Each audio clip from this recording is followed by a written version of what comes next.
Hi and welcome to Homo Ludens, the channel on history and board games. Sorry, we're a bit late. We're doing some setup in the background and we didn't see the time come by. So I'm back after a quick break as I broke my voice last week during the UK Games Expo.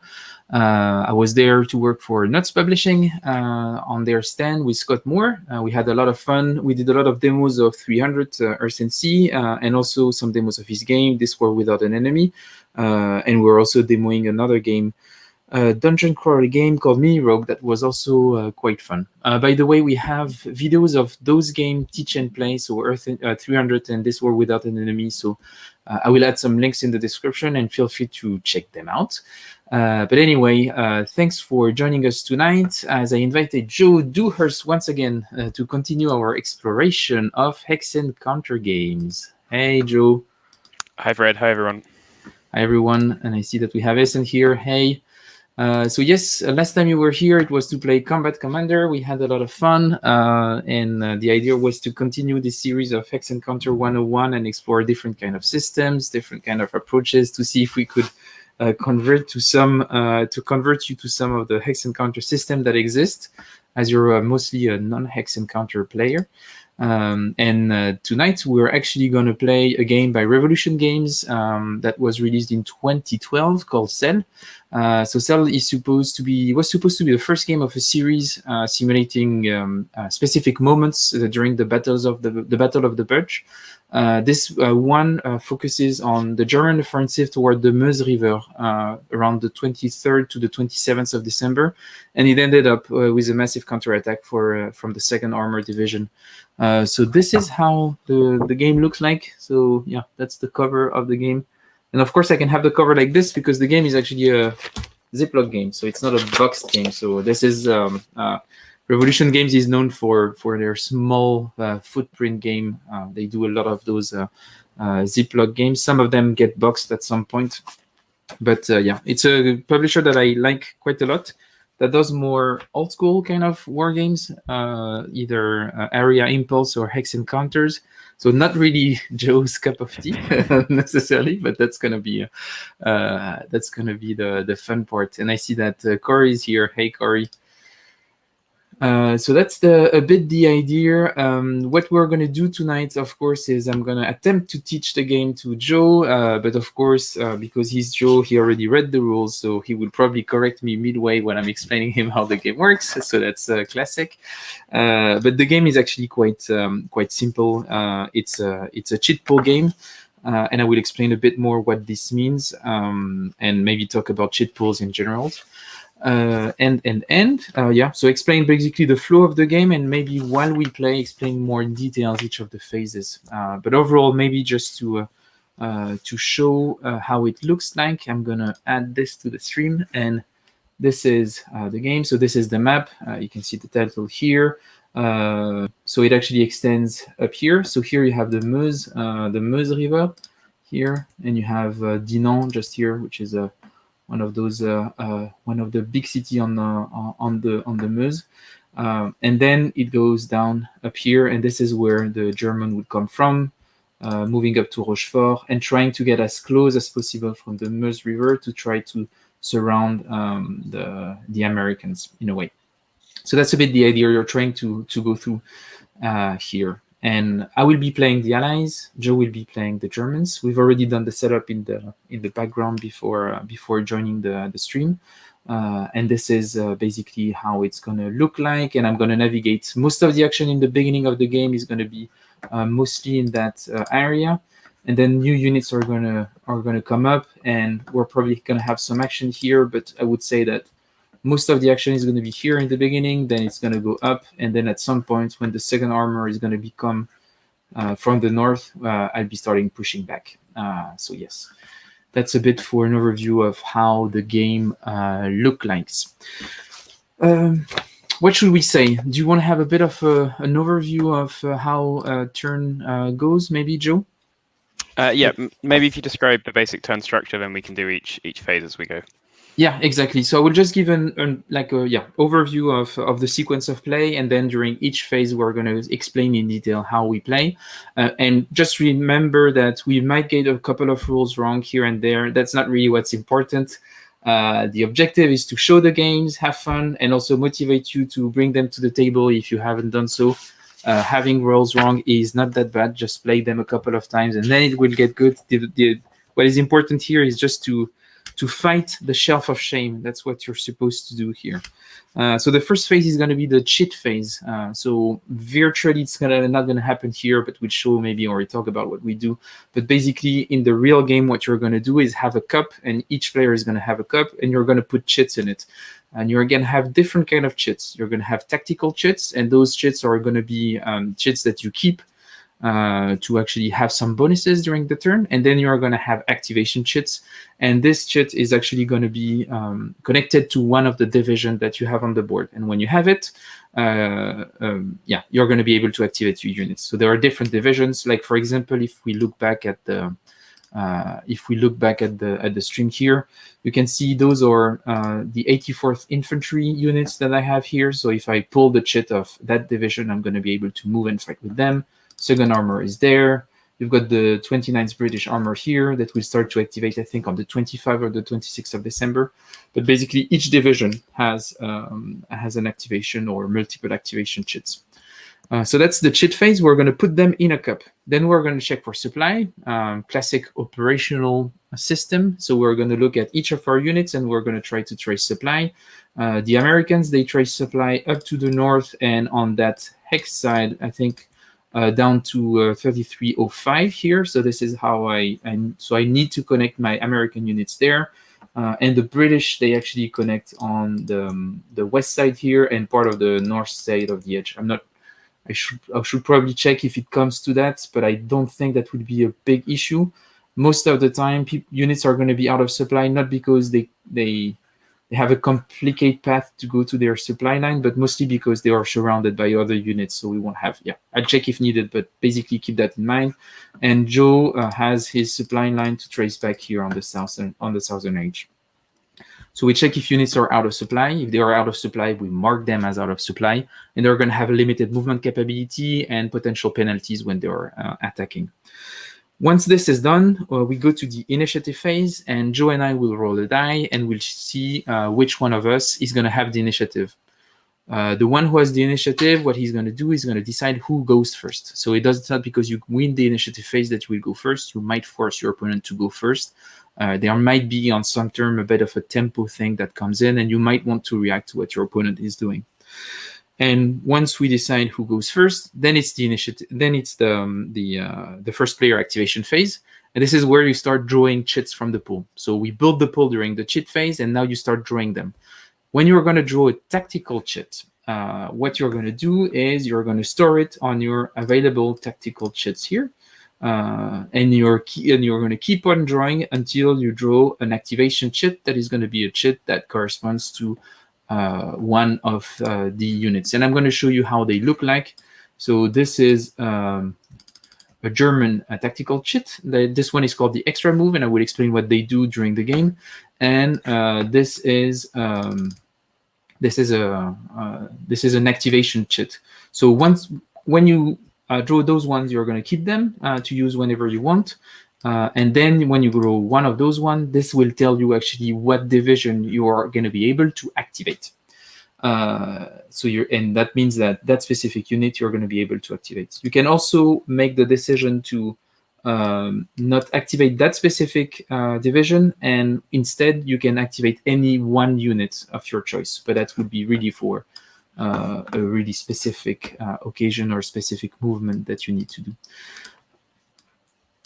So that's the thing. Once the first player has done his activation, then his turn stops and he goes to the second player, and the second player does the same thing. He starts drawing some chit until he draws one of his division or activation chit on his cup, and then he does his activation.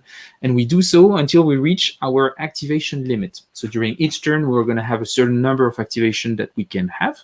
Once we've done them, well, we're going to stop. So for example, if you look here on the game turn, you can see that on turn 1, The German has 2 activations, and the Allies have only 1. So that's the number of discs here.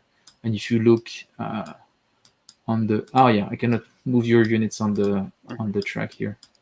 Yeah, doesn't matter. But basically, it's gonna show the number of activations. So on the 24th of December, the Allies are gonna have 2, and the Germans are gonna have 3. So that's basically how it's gonna work out. And as you can see, during each turn, we're gonna have our reinforcement coming up. Just to be clear, that's the total number of division activations we have. So it's just the first 2 activation chits. I pull will be used. I only have 2 in my cup this turn, but if I had 3 in my cup, you wouldn't necessarily activate all of them. Yeah, exactly. So that would be the idea. Once we've done with all of our activations and we have expended all of our action, we're going to have the recovery phase. And during the recovery phase, we're going to remove all the disrupted markers. And disrupted are usually the effect of either a combat or an infiltration. And infiltration is something that I'll talk about when we'll talk about movement. So basically, some of your unit can be disrupted, and when they are disrupted, it's not exactly like being out of supply, but it also has an impact on your movement capability, and it also has an impact on your fighting capability. And then we have the final phase of the turn, and this is the victory phase. And what we're going to check during that phase is how many units, German units, are adjacent to the Meuse River here. And for each of those, the Germans are going to score 1 victory point. And that's pretty much it. Then we'll go into detail, activation by activation, as soon as Joe starts playing, because on turn 1, the Germans are the first player. But yeah, so I guess that's a bit the overview. I'm going to check if there are questions in the chat. And actually, thanks for everyone who are joining tonight. And I can see that Alan is here. Hey, Alan. Really nice to have you here. And yes, Alan, mistakes are allowed. That's definitely not a problem. And of course, if I make mistakes, I will add, as we do usually here, Klingon subtitles, a few like in the next following days, depending on the feedbacks that I get, some of the comments. I add Klingon subtitles with explanation of what rules did we get wrong. So if you're looking this after, that's something that you can do. And for those who are looking right now, well, actually what you can do is maybe give some advice to Joe and I to know what we should do. If you have any recommendation on tactical movements that we should absolutely do, please feel free to do so in the chat. And I see that SN here is asking, is it the publisher who also published the Siege of Orgun? And yes, it is the same publisher. So Siege of Orgun is a small area impulse game set during the Soviet war in Afghanistan. A very cool game. There is actually a short 5-minute review on the channel. So if you want to check that out, and maybe that could be a game that we could play at another time. It's not a Hex Counter game. It's a completely different family of war games. But it's really a great design. Yep. But I think that's pretty much it. And Corey's making fun of me as usual. Nothing changed here. This is my life. Good. So I'm going to do just one quick change before we start working. In the rulebook, they say that your action limit, you put it at the number that you have for the turn. And actually, I think that's a bad idea. I would put it one step further. Then you would put your action 1 and action 2 here. And once you reach that, you know that it's on. And I will move this here like this. Yeah, that's a nice idea. Yeah, I think it's a bit better this way. So, yep. Okay, so I guess we can start here. Maybe I can talk a bit about the victory conditions. We could say we are probably not going to go to the end of the game, so it won't matter that much. We're mostly going to play for fun and try mostly to inflict as much damage as we can to the opponent. That's going to be the biggest focus of the game. But basically, you, Joe, playing as the German, you have to know that for each of your unit that is going to be adjacent to the river, you're going to score 1 victory point at the end of each turn. So what you're going to have is a bit of a trade-off mechanism, because not a lot of stuff are going to happen here, and you're not going to be able really to do anything by crossing the river. You're going to go mostly here to score some victory points, but most of the action is going to be happening more on the east side. So you're going to be doing a trade-off between gaining victory point now or reinforcing the fights to actually get some other victory points. The other victory points that you get are the number of step loss that you inflict on your opponent. So each step loss is a victory point. And then you have some of the cities that are 2 victory points for me, some of the cities that are 1 victory point for you. And it's a bit asymmetric, but it's across across the cities that are around here. I won't go into details, but we can talk a bit more at the end of the session to look at this moment in time, how many each of us have victory points, so people can have a bit of an idea of how it is doing. Just to clarify that slightly, actually, because it is relevant to my strategy. I believe these 3 are worth 2 victory points for either of us, and then there's some over here which are worth 1 for just me. All right? Just for you. Yeah, that's it. Okay, that's cool. it. Good. Yeah, great. Fine. Okay. But you're gonna. My strategy, just to be clear, is to completely obliterate every unit that you have on the board. So that's. Okay. So I think it's good that you have a strategy, but it's that just won't hold that much. What is a step loss? Also, so a step loss is quite important. So as you can see, all of those units they have 2 sides, and that's for one side is their fresh side, and the other side is their once they are activated side. So this is not indicative of a step loss like you would see in other Hex and Counter games. A step loss is actually the pip that you see on those units. So for example, that 84th infantry here, it has 1 pip. That means that it's 1 step. So when it's going to take 1 step loss, it's going to be destroyed, and that's going to be 1 victory point for Joe. And as you can see on other units, for example, the 116 Panzer here, it has 2 pips, meaning that when it is reduced, it's going to be replaced by other unit that is a bit weaker with only 1 pip. And that means that this 2-step one is going to go into his destroyed unit, and that's going to be 1 victory point for me. Yeah. Knowing that during the game, you have some chits to actually reinforce or rebuild some of those units. Good. Okay. I don't know if there are any comments. No, just SN and Cory complaining that I'm forcing them to buy games, but that those games are awesome, so it's all good. So yes, that's what I do. I force people to buy games, but at least I'm helping you play them. So that's also something. Good. So now what we're going to do is we're going to go into the cheat phase. So both of us are going to build our chit-pull. So you're not going to see that. That's a separate window, unfortunately. So you're not going to be able to see it. But both Joe and I are going to put some chits in our virtual cups. So we always have those 4 tactical chits, and that's quite important. And for me, for the first turn, the only chit that I'm going to add is the 2nd armor, and I'm going to add only 1 of them. And it's added to my chit, and it's randomized. And on the other side, Joe is going to add the Panzerlehr activation chit and the 2nd Panzer activation chit. And just for you to know, so you have, I'm going to go back to this. So you have a player aid here that gives you dates. And for each of the dates, it tells you what chit you have to have. And basically, when you see me looking aside, I will be basically looking at either those things, the terrain information here that tells us how many movement points you have for every movement, and then the dreaded combat result table. So the CRT, where you have the information about the outcome of your fight. But I will explain a bit more about this. Okay, so I created my virtual chit-pull, chit cup, and then Joe, you did yours. And the thing that I'm gonna actually recommend that you do, Joe, is when you draw chits, maybe draw them around Buissonville. Yep. So people can, so people watching the stream can see them. And I'm gonna add this back. Okay. Yeah, good comment from Cory here. My will to live's already been extinguished by seeing the CRT earlier in the day, but I'm gonna persevere. I've got a nice plan, and I'm enjoying working out a good strategy. So let's get going then. Did you say that I have to go first, or do we roll for initiative? Yeah, you have to go first. Yeah, for the first turn, it's a special rule. Yeah, you go first on the first turn. Yep. So good.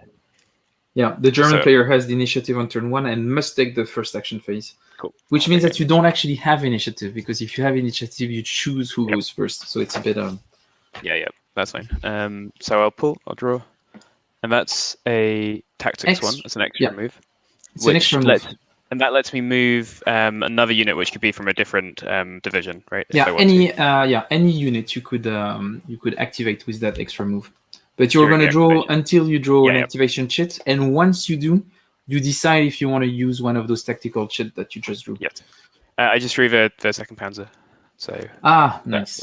So I'll put that down here to show I've used them, and then so this will be these two deployed units here, which are a tank regiment, division, battalion, and but also the reinforcement. Yep. Yeah, and the reinforcement here that are going to enter Hex 3316.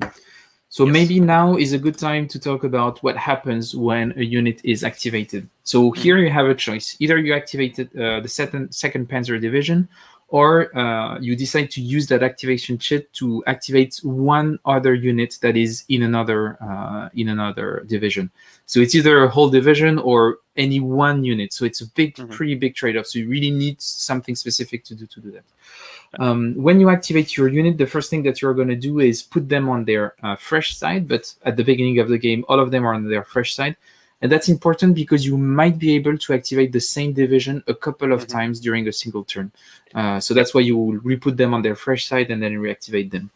And now I'm going to explain maybe how the counter looks like. So if you look at a counter here, so this one that I'm pointing at right now, that's a recon vehicle. All of them are motorized. As you can see, it's the NATO symbols. On the left is the attack factor, so that's the strength that it has in attack. In the middle, the 5 number is the defense number, so that's the strength when it's in defense. And then on the right is the number of movement points. What is interesting with this game that you don't necessarily see in a lot of other Hex Encounter game is that fighting or attacking is a function of the movement. So you're going to actually expend movement points to do to trigger a fight, which is interesting because you might move, fight, and then move again. So that's possible, or fight then move, or move then fight. So it's pretty open in that sense. And you're going to move. You're going to spend movement points, and movement points are going to depend on terrain. And as you can see, there is a lot of road and highways. So the roads are those tanned lines, and highways are those gray ones. And basically, when you're going to move on highways, you're going to only spend half a point to move. When you're going to move on roads, you're going to spend 1 point. And then you're going to have different movement costs depending on different terrains. And it's going to be slightly different between motorized and infantry. So the clear terrain is going to be 2 movement points for motorized, 1 for infantry. Rough is 3 and 2. Woods is 4 and 3. So those are the woods here. So it's going to incentivize you a lot to use the road network. The thing that you also have to keep in mind is that if you go across one of your units, you're going to also spend 2 movement points. So that means that you're going to have to rethink around how you're going to move your unit and the sequence in which you're going to activate them, which is also representing the kind of operational problems that they had during the Battle of the Bulge with a bit of there weren't that many roads and there were a lot of panzer that had to move around. So that's also to show those operational complexities.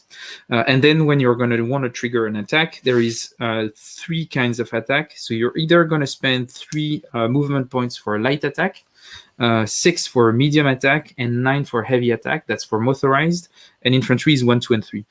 What you have to think about is that the kind of attack that you're going to do is going to cost you more or less movement points, but it's going to give you more or less benefits during the attack. If you do a light attack, on your die roll, you're going to have -2, which is not good.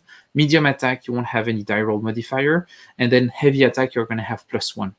So that's one of the things that you need to think about. I would explain a bit more how the attack works, but basically, the more movement points you spend, the better the attack is going to be.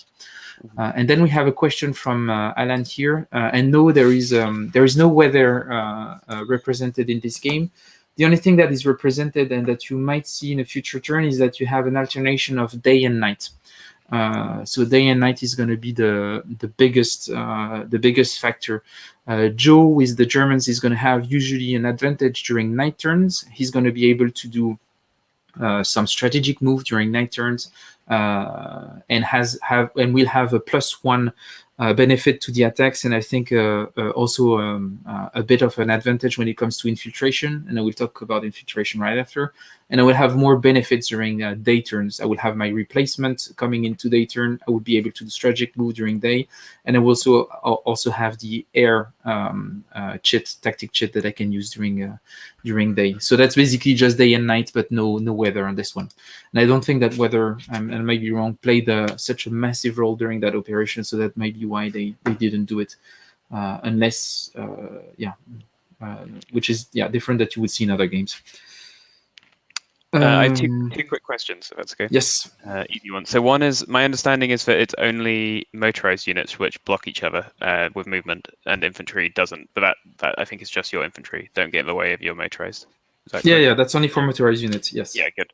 The other is, so when a unit's activated, it becomes exhausted. Is that at the end of the whole activation, or it's at the end of the activation of the unit?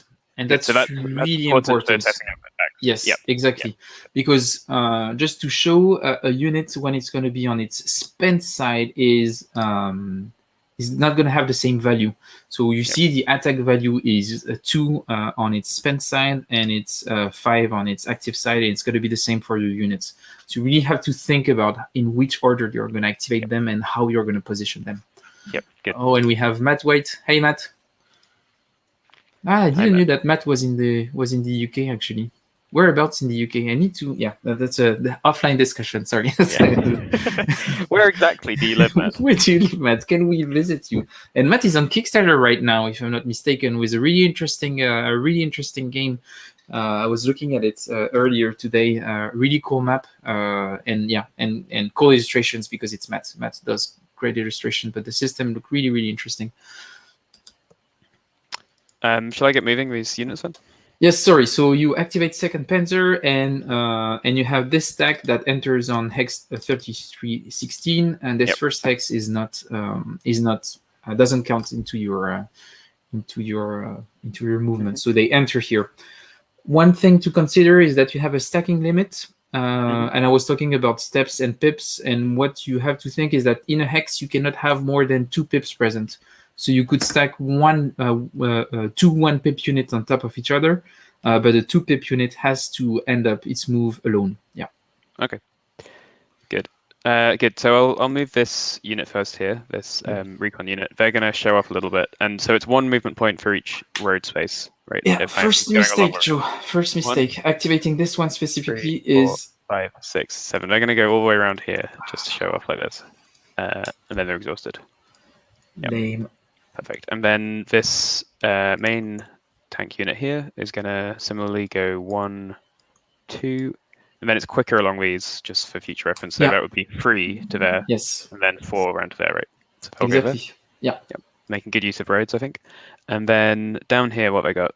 1 reconnaissance and 2 regular ones. Okay, I didn't think about where to put these, but that's fine. Okay, I think.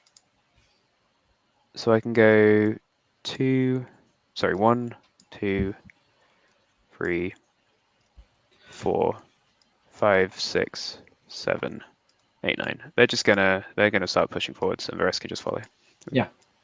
Yep. Great. Good. Remember that during night turns for you with your motorized units, you can do strategic movements. Strategic movement gives you 3 extra points. It's just that within that movement, you must not start, be during the movement, or end your movement adjacent to an enemy unit. So they could actually get to there. Yes, exactly. Good. Yep, and I can only do that at nighttime, and only me. Yep. Yeah, only you in nighttime. In nighttime with motorized unit, and I can do the same in daytime with motorized unit. Cool. Okay. That's fine, and I won't use my extra move chit yet. And if you were to use your move chits, you have to use your tactical chits before doing your activation. Okay. So yeah. Good. And you can use any number or just 1? Any number. Okay. Good. So that was your activation. So Joe put his activated unit here. So I know that he's going to do 1 activation after. And for this turn, I only have 1 activation. And the only one that I have in my cup is the second arm. So I'm going to get my chits, and I'm going to draw my chits. And I get 1 of those extra moves. And these tactical chits are always put back in the cup at the end of the turn. You can't save them. Yep. Yeah. Okay. They always come back. I have a day replacement that won't be useful. So the extra move, as Joe said, you can spend it before an activation to move 1 unit. The combat is going to be used during a combat either to give a -1 to your opponent if he's attacking you, or giving you a +1 if you're attacking yourself. And I got the second armor here. Here it is. And so, with the combat one, you presumably don't need to declare that at the start of the activation, just when the combat happens. It's at the beginning. Yeah, this one you use it at the beginning. The attacker goes first, and then you have the defender who decides. Yeah, great. So I have the second armor now that has been activated here. And second armor for now is off board. I have those 2 units that come in the 23rd of December, and they either enter on 1300, 1500, or 1900 in Amois. And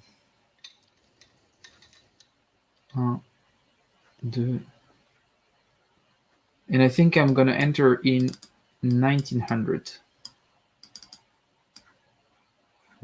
At least this first one, and I'm going to see. So that's going to be 1, 2, 3, 3, 4, 5, 6, 7, 8, 9. Yeah, they're massive. They're big boys. That's we're gonna have the second armor division is insanely strong. It's a really legendary division for the Liberation of France campaign. It's pretty awesome. So I'm basically gonna, for now it's pretty light, but it's gonna become stronger and stronger. And yeah, around turn 4, I'm gonna start crushing you. It's gonna be. So I hope we don't get to that point. We might end up early. 1. There's a from a chat here. The second armor only have 6 movement points on first turn, apparently. 1, 2, 3, 2, 3, 4, 5, 6. Wait a minute. How did I miss that? Oh yes, that's true. Yeah, that was first turn only. They have 6 movement points. So I did my 2 6 moves. I could have done an extra move before that, but I forgot. So that's just the way it is. Okay. Then you're done? Yeah, I'm done. Cool. Then I'll pull my chits. And there they come. So this means I won't get any of my... So this is, sorry, so you can see this. This is my other division. And that means I won't get any of my other tactics chits this turn, I guess. Yep. Yeah, so if you want to use an extra move before, do it before activating Panzerlehr. I will, and I'm going to do something possibly foolish just because I want to show how this might work. So I'm going to use my extra move, and I'm going to activate this unit here. So you will flip it back to its to this active side, and now you can use it. And they'll stay there until you do that move now. You move really? them now. Yes. Oh, that's sad. Okay, I thought it was just during the rest of the turn. Okay, that's less exciting. So let's think about this. If I tried to do an attack here, which is what I was considering, I would have. So I get to pick the defender, and then if you had any other adjacent defenders to me, they would be included. And I can also include any attackers. You don't get to that one. Yeah, you don't get to pick the defender. Actually, if you activate the unit to attack, it's going to attack all the unit that is adjacent to it. So there is a concept that is quite important in Hex and Counter games, and that is important in this one too, and that's called the zone of control. And that's the 6 hexes surrounding a unit. So this unit here has, this unit here has a zone of control around it. So when you attack all units that are in your zone of control at once. You don't get to choose. So if there was a unit here, another unit here, and here, you would have to attack the 3 of them. And then all of those units that you're attacking, any of your units that are adjacent to them can take part in the fight. So you can actually have pretty major fight when you chain all of this together. So in that case, there is only 1 unit, so you attack this one, you're fine. This is the attacking unit, so that might be important when you have the results that will come in from the combat. But because this unit is adjacent to it, you will get the benefit. So you will sum up your 2 combat factor, 11 plus 3, 14, and I defend at 7. And if you spend all of your movement points, that would be 9. That means that you could do a heavy attack. That would give you the +1. And then that's just +1 on the dice roll, right? So when we're +1 on looking, dice roll, when we're working out the odds ratio, that's just my 14 against your 7, which is simple. I can do this, Corey. It's okay. I can do 14 to 7. That's 2 to 1, easy. Yes, God, yeah. Because that's one of the things that you have to consider, and I'm gonna show it to people in the chat. Is like you have to calculate a ratio of forces. So here we are in the 2 to 1 ratio, just over there. Then you roll the dice, and you know where you fall in, and you roll a d10. And you have some modifiers, and you have different kind of results. So you can get 1 or 2 step losses. You might force your opponent to retreat or retreat yourself, or you might disrupt a unit. And this is one of the results that you can have. And then when you have retreat, what you want to do is not retreat through enemy zones of control. That's in every Hex Counter game usually a problem. And in that case, if you have to retreat through an enemy zone of control, you will become disrupted. And if you have to take another retreat, or you're already disrupted through an enemy zone of control, you will take a step loss. And if you're forced to retreat and you cannot, you just you're eliminated. Good. So we're on the 2 to 1 odds, and I've got +1 from heavy attack and +1 from knight. Because we're vampires, German vampires, and exactly. you've got a -2 to me because you're defending a town, I believe. So that just cancels out there. So we're just rolling straight up. There is also one other thing that you have to consider. I'm in a town, so that's -2. But you're also attacking across a river, so that's -1. Oh yeah. So your +2 -2 cancels each other, and then -1. Sure. And then I'm going to spend, do you want to, and you cannot use any activation chit because you don't have any, and I'm going to activate mine, so I'm going to put it in the played one, and you're going to have -2. Okay, that's fine. I'm hoping to get lucky. Let's see. So it's just a d6, isn't it? And then it's a d10. Oh, it's d10. Oh, that actually changes the odds considerably in my favor, so that's good. And you have 1. You roll a 1 -2 on a 2 to 1 ratio, so that puts you at -1, and that means that you're going to take 1 step loss. And does that need to be on the attacker? Yes, it has to be. The first step loss has to be on the attacking unit. So your second Panzer unit. Yes. Yeah. So I replace it with this one, and does this go into your? You put them in the destroyed units here. Of my ones. Okay, good. Yeah. So that one's done. But remember that you would have an activation chit in the future to reinforce them. And as you can see, the second Panzer here has a red pip, and the red pip indicates that it's a unit that has taken a step loss. So just a reminder that you can rebuild that specific unit. When we get the reinforcements, does that also reduce your score, or does that stay destroyed for purposes of scoring? No, it can reduce the score. Yeah. Okay, so you could reinforce them, and that would be -1 VP. Okay, that was the silly part of my turn. I'll do something sensible now with these units coming in from the south here. I'm really happy with the 84th Infantry here. Yeah, they're doing a good job.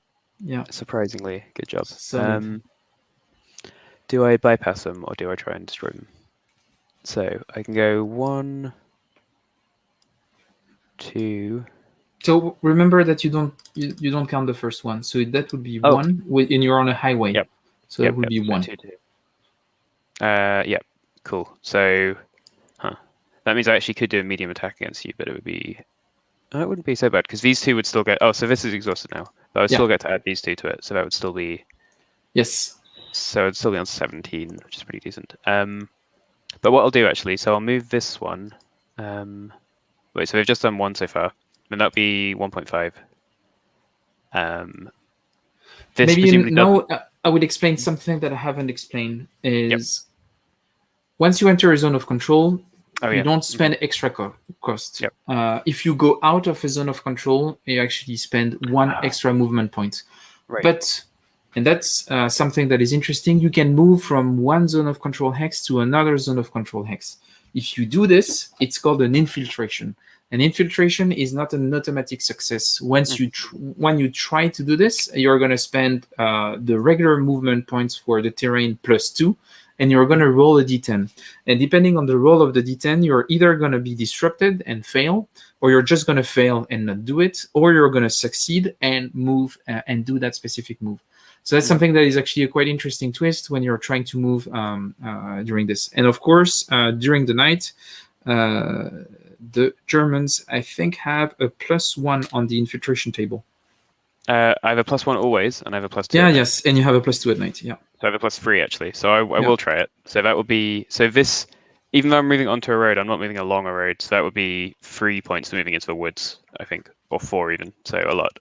Alors, so in that specific case, if you wanted to go from here to here, you have to add 2 to the movement, and moving to a wood for a motorized unit is 4. So that's going to cost you 6 points.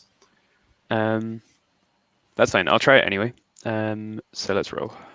Again, 8. You rolled an 8, and that's a success. Yeah. Cool. So 6. So I've spent 7.5 now, and then crossing a river into rough would be way too much. So I can't move any further. Yep. Yeah, rough is 3, and crossing a river is +2, so you don't have the points for that. Good. Oh, wait a minute. This is. Can I didn't notice the value of these units. Can I just switch these around? That's the one I moved. There we go. Yeah, sure. Yeah. No one saw it. Good. So then this gets for 3 to here, then 1 to here, 1.5 to here, and then they've got 6 left to do a medium attack against you. Yes. So I'll do that. And now you're attacking me, and every adjacent unit that is adjacent to me can take part in the fight. So here you would be at 14, 17, 20 to 7. So that's still 2 to 1, unfortunately, because you always round down. If you had one more, that would have been 21 to 7, and that would have been... Can I ask you a design question at this point about this kind of system in general? So it seems to me, I understand it's an abstraction, but it seems like quite a big gap there to not be getting any advantage on. That seems like strange. Like I have considerably more force than I did last time. And it makes no difference, and that seems a little odd to me. Yes, and there is also one other thing that is quite strange in that specific game is because one of your units is actually across the river, you benefit from their penalty here. So I would actually recommend that you attack with 2 less units and only those 2, because you will still be at a 2 to 1, and at least your 2 units, none of them will fight across the river. Okay. So this one is a bit, it can get a bit odd. And that's the thing, when you try to abstract some of those mechanisms, sometimes you have a bit of a few odds effects. And I think this one is typically one where it's actually more beneficial for you to attack with half the units. Sure. Because it's still, if I had just 1 more point, it might make sense to get to that 3 to 1 of the chart. Yeah, good. So I'm on the 2 to 1. Again, I've got the +2. Oh no, I'm not heavy attack. So I've just got the +1 for night, and you've got the -2 for the town. So it's -1 total. Yep. Yeah. Okay, that's fine. Let's try it. A 2. 2 -1, that puts you at 1, and on a 2 to 1, actually you have to retreat. So no, I think it's only. Oh, that's a good question. I think it's only the attacking one. Let me check. So the result of an attack. All. Is it all? Yep. All must retreat. And yeah. So because I'm going to need to retreat back towards my zone. Right? Yeah, exactly. So I'll have to go here. Yeah. But he doesn't want to go through a zone of control. So you don't have to. So you could go. Yeah, you just have to finish 2 hexes away. If you don't have to, you can avoid the zone of control. So you could be en sur less and then go down here. Yeah. Yeah, cool. We'll do that. That was bad. Oh God. This guy in the 84th Infantry is insane. Yep. Super badass. That roll of 8 I got on my infiltration would have been great to get that on the attack, but but you spent it for an infiltration. I mean, you made that decision. Yep. Big mistake. Okay, good. So that's the end of my activation. Yep. Yeah, and that was your second and final activation. I've done all of my activations, so that is actually the end of the activation action phase. Now we'll go into recovery. Recovery will remove everything that is indicating of disruption and everything, but we don't have any, so we are all good on that front. And then we have victory point phase. We will look at how many units are across just next to the most German units, and none of them are there, so we're actually fine. So there is nothing to do, and that means that we're going to go to turn 2. Do we unexhaust these yet, or is that just when they activate? Yes, you do unexhaust them, I think. Yes, during the recovery phase. Cool. And actually, my second armor should have been unexhausted, but it doesn't really matter. Mm-hmm. Good. So now we go to turn 2. And we can take these reinforcements. Yeah, and I'm going to tell you where your reinforcements are going to enter if they enter. So on turn 2, so 23rd December night. So the second Panzer are going to go in 3316. So, oh no, that's yeah. Yeah, that sounds right. Yep. Yep. Yep. Oh no, that's the second. Sorry, it's the one. Yeah, no. Yeah, it's wrong. It's 24 December. So you're gonna have Panzerlehr in 2216 again. Yep. Yeah, exactly here. Perfect. And then you're gonna have the 116 Spencer, and here you have gonna have 3 options: 3309, 10, or 11. So that's gonna be. Oh, wow. 3309. Okay, but I can choose that when I do that turn, can I? So yeah, exactly. When you do it, and then I'm gonna have. This truck here that is a bit of an asset that I can use on my 84th Infantry, and I can put it on one of my units, and my unit is gonna be motorized. And if I share a hex with another motorized unit, what I can do is put that thing to the next turn, and that means that I could reattribute it to another unit afterwards. But that's something that I don't know if I can put it on something now, or if I would be able to put it on the 84th when I would be activated. I don't think it really matters. Anyway, so now we go and build our chit because we're back to the chit phase. So I'm gonna bring back those tactical chits to my chit-pull. There's one thing puzzling me here. Maybe you can explain this. So according to the chart, I meant to have 2 each for the Lehr and the second Panzer. Does that mean they just get put back in again after I've drawn them? Because I only have 1 of each chit. Oh, wait a minute. Unless I've already put them in my pool. Oh no, they're already. Oh, they're already in there. Yeah. Yeah, I just messed it up before. Yep, good. I see them now. Cool, got it. And it's important to have multiple ones because you basically have 1 for the 116, 2 for the Lehr, 2 for the Panzer, and you're supposed to have twice more chances to draw those than the 116s. And on my side, I would have the 4th, the 4th, the 84th Infantry, and 2nd Armor. So 4th Cavalry, 2nd Armor is already. I'm going to use this one. So, and 84th Infantry. I have my chit-pull that is done. Good. And I think that Corey is making fun of you. Corey, I did exactly what you told me to. You told me to have fun. Just, play casual and have fun. And that's what I did. Yeah, so. A big mistake. You never play casual. The map does bother me in a particular way I'm going to discuss later. That's going to be in the post-game discussion. Yeah, sure. So now that we've done both our cheat cups, we're going to check supply. And as you can see, there is one unit that was actually pretty close to be out of supply, and that's this unit here, especially when you were completely surrounding it. But in that case, now actually I can trace back a supply line up to the north. So just on supply line, does it need to go on roads, or is it just that zone of control would block it? No, I just need to avoid zone of control, and it can be of any length. Okay. And in that case, I have... So you have a zone of control here for this one. You have a zone of control here for this one, but that means there is a small path here that actually enables me to trace supply. So if I hadn't done that second attack, I could have instead weakened you this turn. Yes, I would have been out of supply, yeah. Okay. That would have been potentially good for you to have me out of supply. So if I'm out of supply, I can only do 2/3 of my moves. So that might be a bit of an issue for me. And then there is other kind of limitations that I have. I don't remember now, but yeah. You get -2 on defense as well. Oh no, sorry. Is that true? Yeah, but it's only if I attack, and I wouldn't have attacked. So if you're isolated, which is the next step, I would get +2. Yes, +2. But yeah, that's fine. So it wouldn't have helped me on the attack actually. No, but it could have helped you in the following turn if needed. Yep. Anyway, so now this time we're actually going to roll for initiative. So it's the day turn, so I'm going to have +1 on my die roll. I'm going to extend this a bit. Wait a minute. So I'm going to roll first. I'm going to roll a 9 plus 1 is going to be a 10. So I'm good. I got a 9. Oh, yeah, so... wasting all these dice rolls. Okay. And how many activation I have? I have only 2, and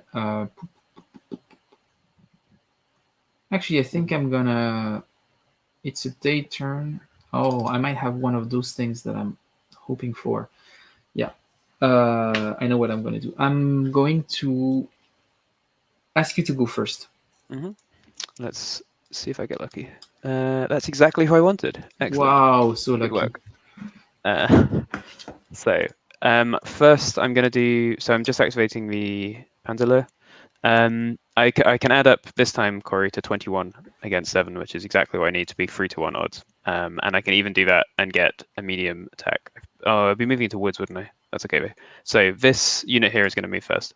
Yeah, you have a bit of an advantage now, is that those units are not spent, so you already have 13 straight away, so that's pretty cool. Yes. So I just need a 7 to get 21, I believe. No, you need an 8. 13 plus 7 is 20. Disaster. Disaster. Just for the audience, I actually work at somewhere called the Center for Mathematical Philosophy, so I should probably be able to do these things. But you're more in the philosophy part of the mathematics, so we don't expect you to be able to add numbers. I'm better at adding up than all the mathematicians. This is the thing to realize, that academic mathematicians and physicists are terrible at adding up numbers. They hate it. Okay, let's try better. Let's do something else then. This unit is gonna. He's just gonna move. So 3 to get into the forest. 4, 5, 6, 7.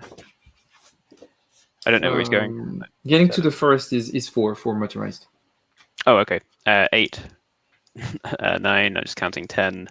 No, and you don't have strategic move during the day, and it's a daytime. Well, he's gonna go and hide in that forest there. That's fine.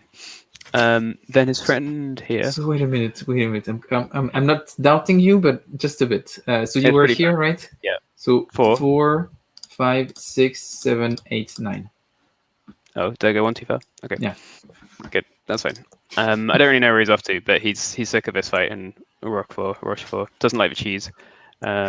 And Corey is still making fun of you right now. Not cool, Corey. Not cool. Yeah.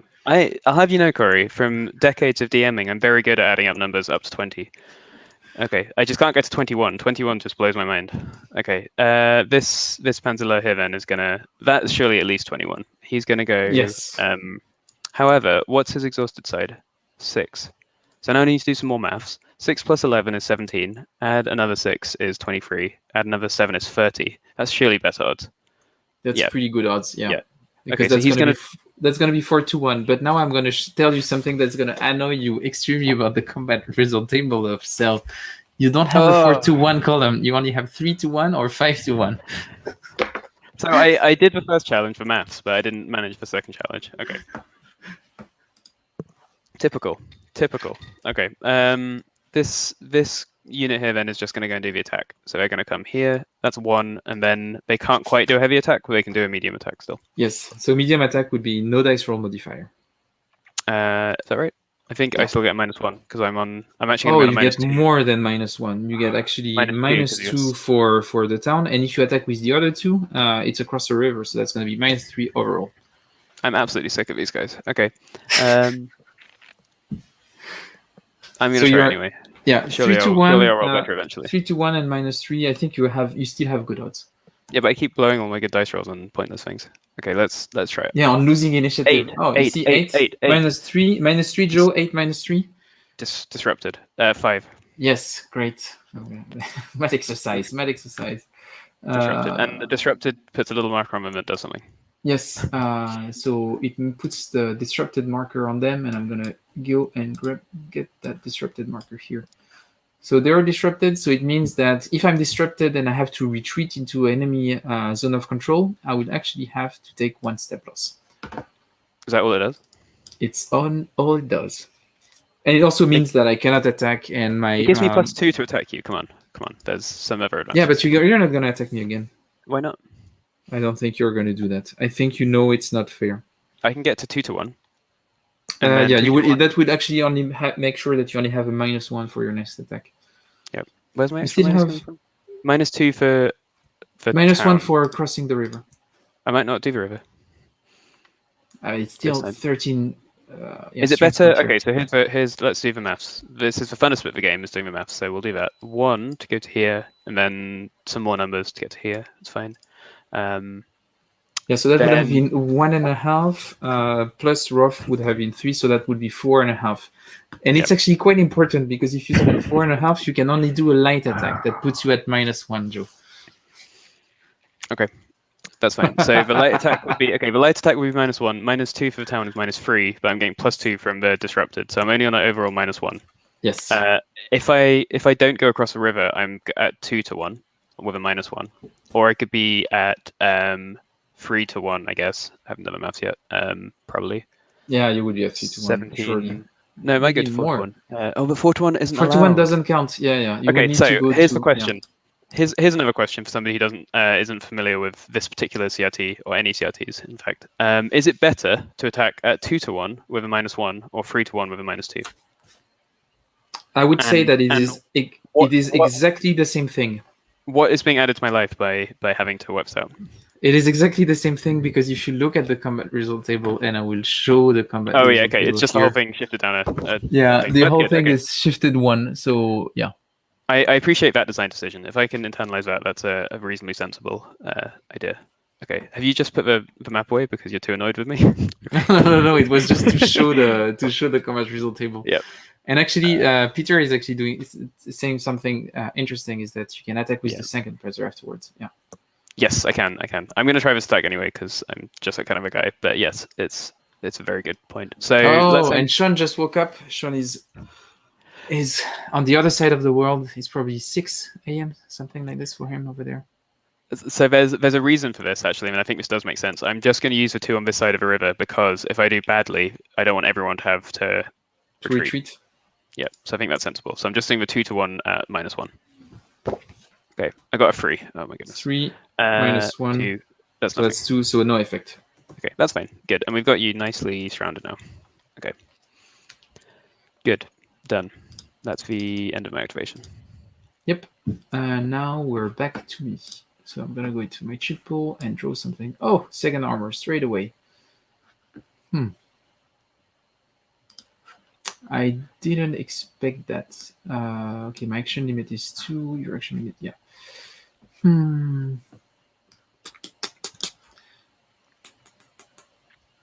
What should I do?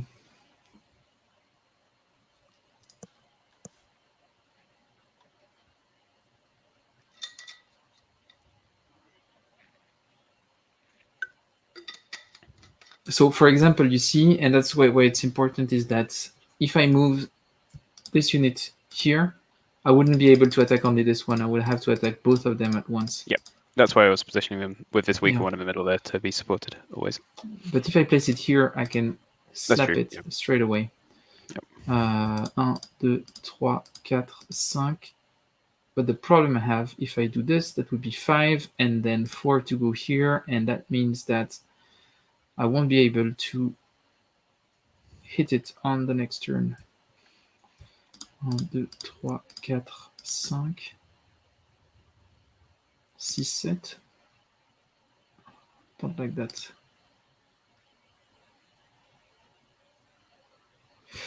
Okay, I'm going to do 1, 2, 3, 4.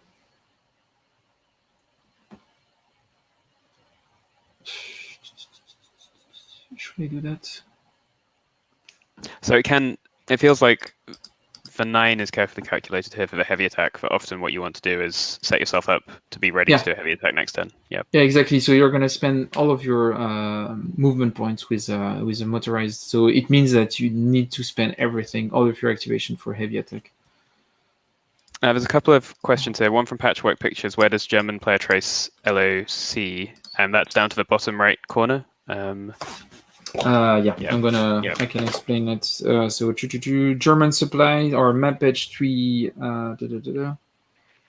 Rear area. So you can see here. I don't know. You have a sort of shadow here on those, and that means that all of those hexes here on your rear area or your line of supply. Yeah, and there's an interesting.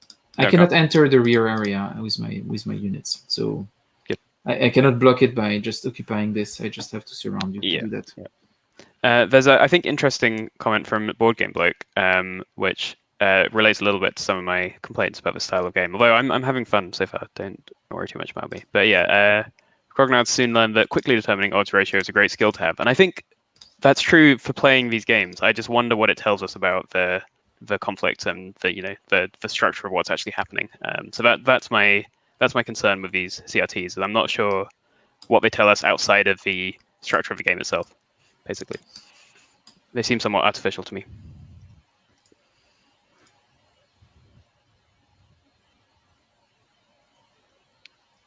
But it does teach us basic adding up, which is useful to have. And I'm not very good at it, apparently. So maybe this is just a defense mechanism on my part. And this is going to be my second armor activation.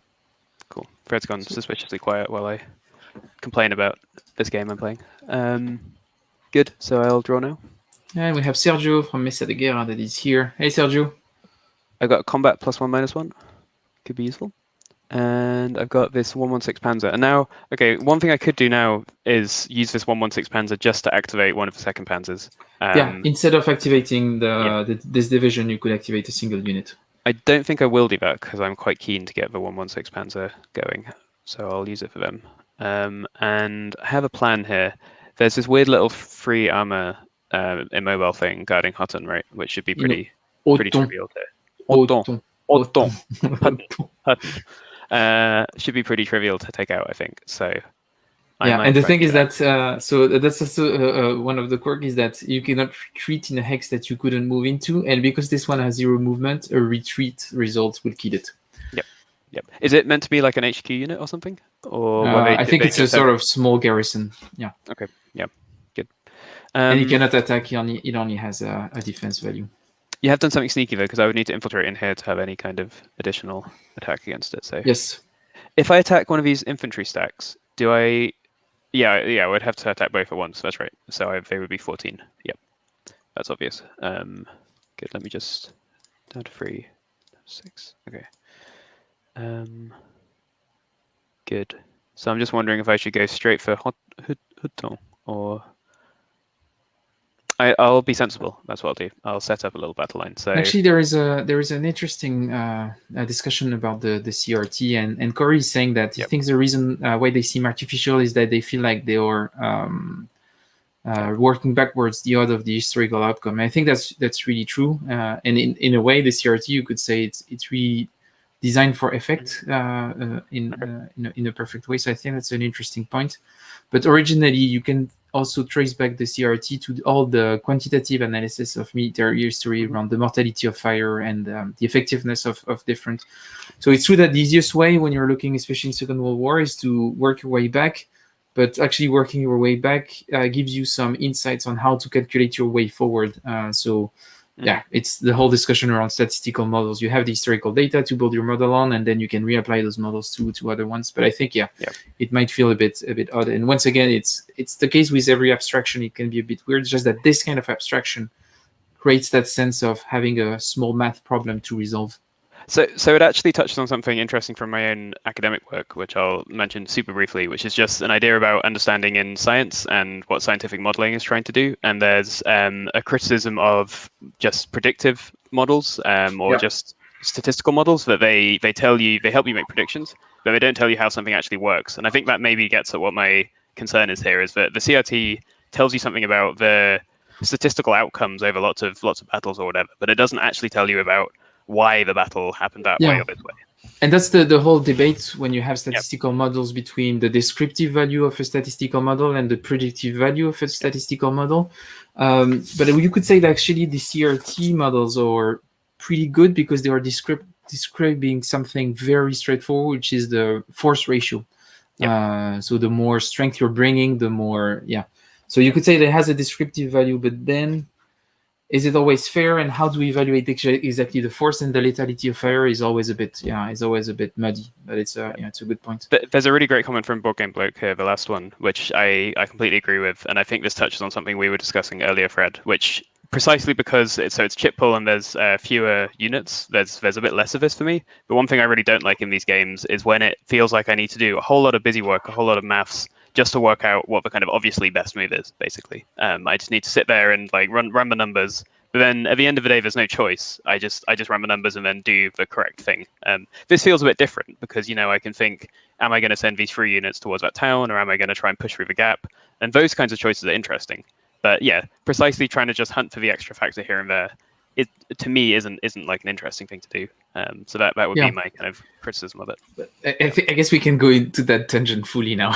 Because now that we started, and I agree with you, and we discussed it a bit before, and the relationship with the CRT and what it introduces. I would say it's not necessarily the case for all of the games. I think that some games manage to use the CRT as just an element to resolve combat, but combat is just a consequence of smart movement and positioning, which is the case here, like, because the way you move, but it is still very tactical in the sense that you're going to move, and I think in this game more than in any other game, you really feel like as I was telling you, it's like it feels a bit like you're solving your own small Sudoku problem, and you're just optimizing your combat factor to get to 3-1, 5-1, and just having the perfect activation. Remember to flip once you're done with each of them. And I agree with that. And I think some games are better at hiding some of that part and just use the CRT to resolve combat in an interesting way. But I think that some of the game are very CRT heavy, and it becomes really just an optimization game. And I think that, for example, the SCS series that I like playing. So the SCS series, I'm gonna show game. So it's a series by MMP. So this is one of the game, Carilla 44. Is a perfect example of that. It's a pure vanilla Hex Counter game, and it's a full series. So you have a lot of games that are really fun, but the rules are actually not that complex, and most of the games represent a lot of different conflict, but with the same core of rules with just a few changes. And I find them more fun to play alone than playing with someone, because with 2 players you feel like you're playing a Sudoku 2 players, and it can be a bit weird, and you don't really have those great haha moment of, oh my god, that's a really smart move. It all ends up to optimizing a CRT. Just speaking of optimizing CRTs, you also need to flip your units once they've activated. Yes, that's the thing. I'm usually cheating playing those games. Or any game, in fact. But I'm done with my turn. The 116 Panzer have moved up, and I'll stop complaining because I'm enjoying this perfectly fine so far. It's always fun playing with you. Yeah, and Tim is actually saying that he does like when there is, and that's the whole point of fog of war mechanics. So some of those games actually manage that by having piles of chit that you cannot inspect, so you cannot optimize perfectly the combat ratio. You're trying just to do the best you can, knowing on the limited information you have. But that relies on high counter density. In this game, you don't have the density of counter that would enable hiding some of those information. It's still somewhat unpredictable, and you're like, I'm not going to be able to use all of my chits, right? So there's still some uncertainty there, which is good. And that's the thing with the chit-pull, is that maybe on this one you have full certainty on what's going to happen in the combat ratio, but then you don't know what's the sequence of activation you're going to have and what is going to be activated. So the friction of war comes from other mechanical elements. Anyway, so that was your activation. Sorry, it was quite a big tangent. So you moved the 106 Panzer next to Othon and trying to break the line between Othon and Marche. Okay. Yeah, that's right. That's not going to work out, Joe. It's actually going to be. I think I'm gonna fuck you up. That's what's gonna happen. Yeah. Okay. What will we do? Did you draw what did you draw? No, I'm just I'm not drawing anything. I'm thinking before drawing, which is probably not a good thing. It's a strange behavior, really. Yeah, and 4th cavalry. So I only have 1 unit for the 4th cavalry, so that's pretty useless. Shit. Yeah. What are they doing there? Are they lost? Are they meant to be somewhere else? I thought I would get something else before that, and that's shit. And 4th cavalry has nothing coming up. It's just that one single stupid shit. There's probably some fun story about what they were up to and why they were here. So. Yeah, just a recon unit. But you should just plug them in here. No, wait a minute. It's a day turn. Means that I could have +3 movement. 1, 2, 3, 4. What are you trying to do? Can you cut my supply? No way. Yes. You can't cut my supply. But if I do a strategic movement, I cannot. I cannot end adjacent to you. 5. Okay. Yeah. 6. Yeah. So I can still. There's no way you can cut it. Surely. No, I cannot cut it, but I can set myself up to cut it in the future. Yeah. And to be clear on supply again, does it need to be along roads? Because otherwise, no, it doesn't need. It doesn't yeah, need so to I've be got all along. of it. Yeah. Yeah. The way you're gonna cut the supply of someone is you're gonna have one unit that is gonna be on one edge of the zone of control, and if you place one on the other edge over there, then you're gonna cut them off. So if I manage to place myself here, I have But the thing is that another unit blocks and counteracts the zone of control. So the fact that you have here means that you can trace through those 2 units. Yes. So that's going to be hard for me to. So I will need to vaporize that unit and then place myself here. Yep. Or you can easily surround one, like I've done down here in Rochefort.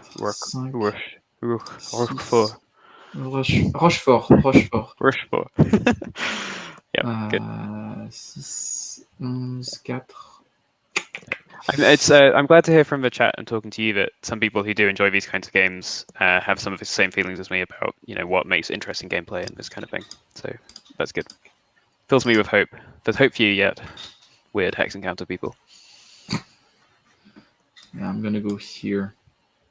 What a strange place to go. Yeah, that's actually a bad idea. You could do a full attack against me here, and that would be pretty bad. Yeah.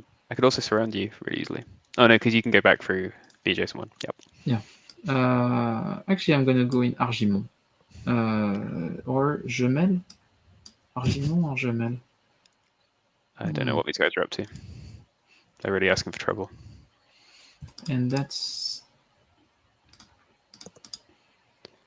Yes, that's where I would go. Okay, good.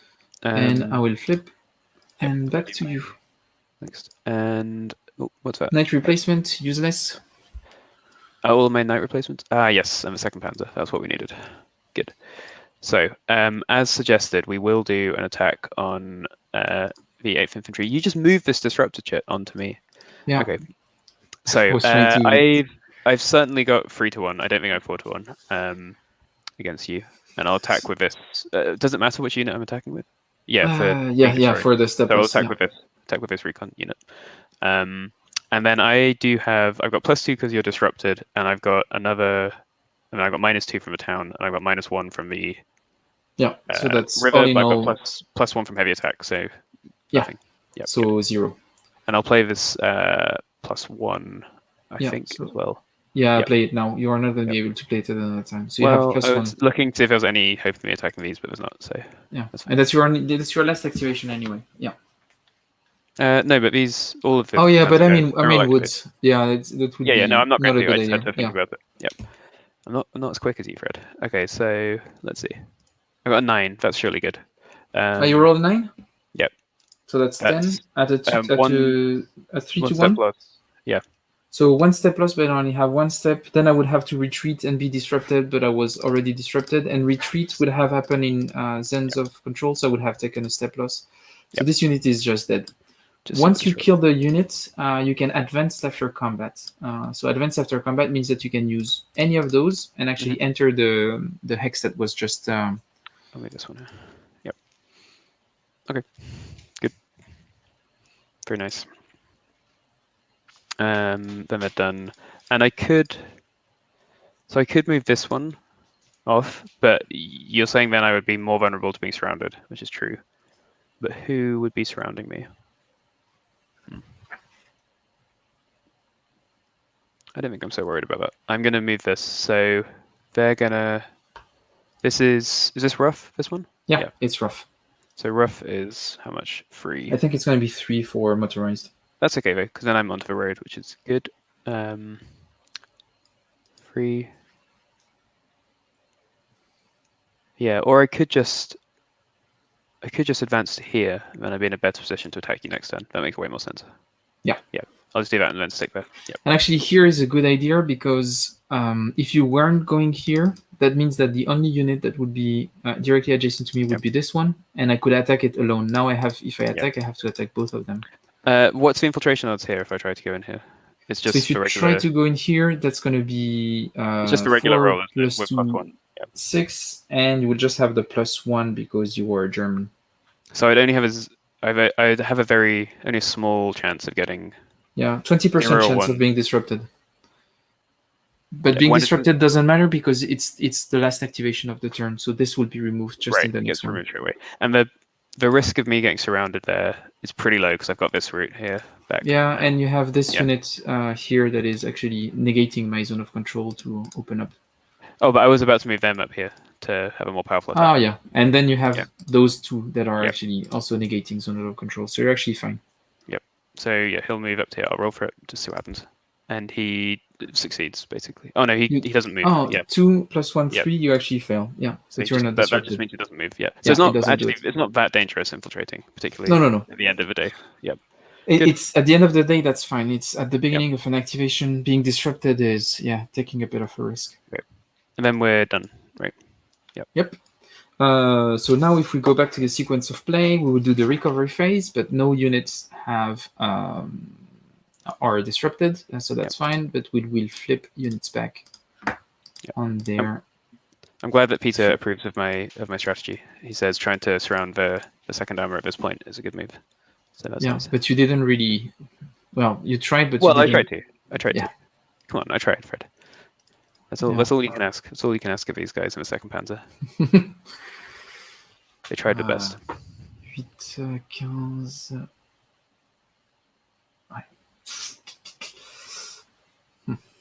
Oh, and then what do I have? So then I just need to build my pool, don't I, and get my reinforcements. Yeah, that was this. Victory point phase, nothing happens. We go to the 25th, 21st of December, the night. Yeah. So I just have the same stuff in still. Yep. But you have Panzerlehr, and just I have more units from the second armor. Yeah, good. And those units from the second armor, they will come in. Let me check. On est le 24 décembre la nuit, 22-16. Et 22-16. 22-16? That cannot be right.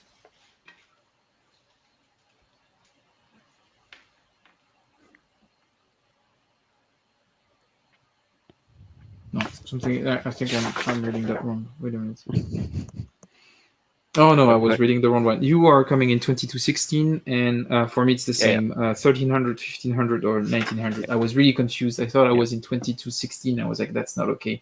I've been assuming that the division reinforcement points just stay the same. But they should stay the same. Yeah. So and they're all roads as well, which makes sense. It's just the roads they're coming off from.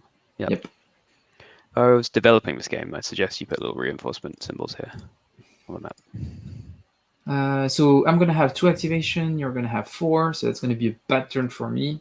Ooh. And then starting on the 25th of December, it should become better for me at some point. I'm going to have way more activation. But this third turn is one of those turns where I'm really going to suffer. So I'm going to make my dice, my chit-pull. Yep. I've got a question for the chat. Do I need to worry about this little 4th Cavalry guy, or can I push west towards the river and just kind of ignore him?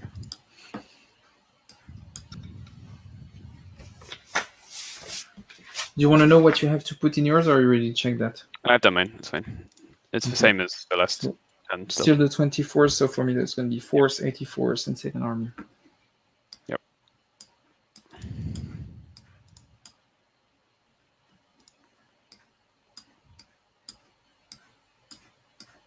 It's going to be much harder for me to fight your 2nd armor now because they've had time to get some R&R. Sleep for a bit. Okay. So now we're in supply. So no units are out of supply, to my knowledge. Yeah, all of them are good. Yep, that's right. And what else? So now we're going to have initiative, so we're going to roll for initiative. I got 6. I got a 3, so you decide who goes first. If I let you go first, what could you do? I want you to go first. You want me to go first? Okay. Yep. Because otherwise, my guys are just going to be weaker when you attack them, basically. 4th Cavalry. What's the 4th Cavalry going to do? The adventures of the 4th Cavalry. They cannot do much. They're mostly here to cut supplies, so they cannot do much. But I could spend. I could spend it to actually activate another unit. You could, yeah. That's probably a better use for it. Which I guess makes sense if they're like a reconnaissance unit. I think I will do that. I think I will use it to. So a 15 against an 11, that would just be a 1-to-1, right? That's if they always round it down. And I think I'm gonna. Where is it? Where did I put it? Yeah, it's here. Normally I should be able to flip it, but I cannot flip it now. And I would use it to actually activate a unit from the 84th. And I'm going to activate this one, and I'm going to put it I'm going to put the motorized on it. So I'm going to motorize it. Yep. Where do they come from? Were they always there? No, actually, I'm not going to motorize it. I'm probably going to use the motorized for something else. So I'm going to do 1, 2, and place myself here. And I'm going to flip myself. Okay, fine. Yeah, Patrick had a nice suggestion for your 4th Cavalry. I think that's good. Probably use this reduced 2nd Panzer to screen them for now. Okay, then you're done? Yeah. Yep. Oh, it's the ever-eager Panzerler. They love to go first. So the Panzerler, the thing that is nice with them is that they have a big opening because they come in here, and it's pretty easy for them to go there. And usually the Panzerler, what you see is that they usually go in those areas to score some points. Yep. And your British are starting next turn, aren't they, to do stuff? Yeah, they start. But not much. But they are British, so they are not really great. Yeah, okay. Trying not to take this first thing. Yeah, okay. Yeah. No disagreement from me. No. 1, 2, 3, 4, 5, 6, 7. Where do I want to go then? Remember that if you don't start and finish or during your movement adjacent to me, you can add 3 movement points. Where do the British reinforce from? Hmm? Where do the British reinforcements come from? Supply or reinforcement? Reinforce. Do they get any reinforcement? I don't think they get any reinforcement. Oh. I think they are just here, and that's basically the full extent of their greatness is those 2 shitty units. Now I just need some actual orienteering skills. Trying to work out Team is getting a bit upset. Come on, team. You know that at least in this game, those units are not great. If we were playing, I don't know, World War I game, I would be way more impressed. But yeah. Okay, well the name of the game is Sail, so I'm going to go there. 1, 2, 3, 4. That 5, must be good. 7, 8, 9, 10. I can almost reach it. There we go. Wait, why did I say 10? They've got up to 12, don't they? Yeah, they do. So you can go to Sail. I'll go to. I guess there's no point me pushing closer to the river this turn if I'm not going to be able to reach it. So I'll just go here. Yep. And then I'll do the rest of them. So it cost me 2 extra to go through here. But that's going to be quicker still than trying to cross the open country. So 2, 3, 4, 5, 6, 7, 8, 9, 10, 11, 12, 13. Is that? No, 12 only. 12. Yeah. So bad at counting. Okay. They're going to just follow on then. Cool. So he goes 1, 2, 2.5, 5.5, 6.5, 7, 8, 9, 10, 11, 12. Okay. Cool. Is it 12.5? Because if it's 12.5, you would. Oh yeah, you're right. Here. Yep. Yeah. Cool. That's fine. A little bit strung out, but I don't think you've got anyone close to come and mess with them. Good. Finished. You're done? Yep. I'm gonna draw my next shit. Oh, foiré, bordel à cul. Sorry. So that's the 84th Infantry. Corey, I couldn't tell you if this was a good simulation of this battle because I know nothing about this battle. So this one gets flipped.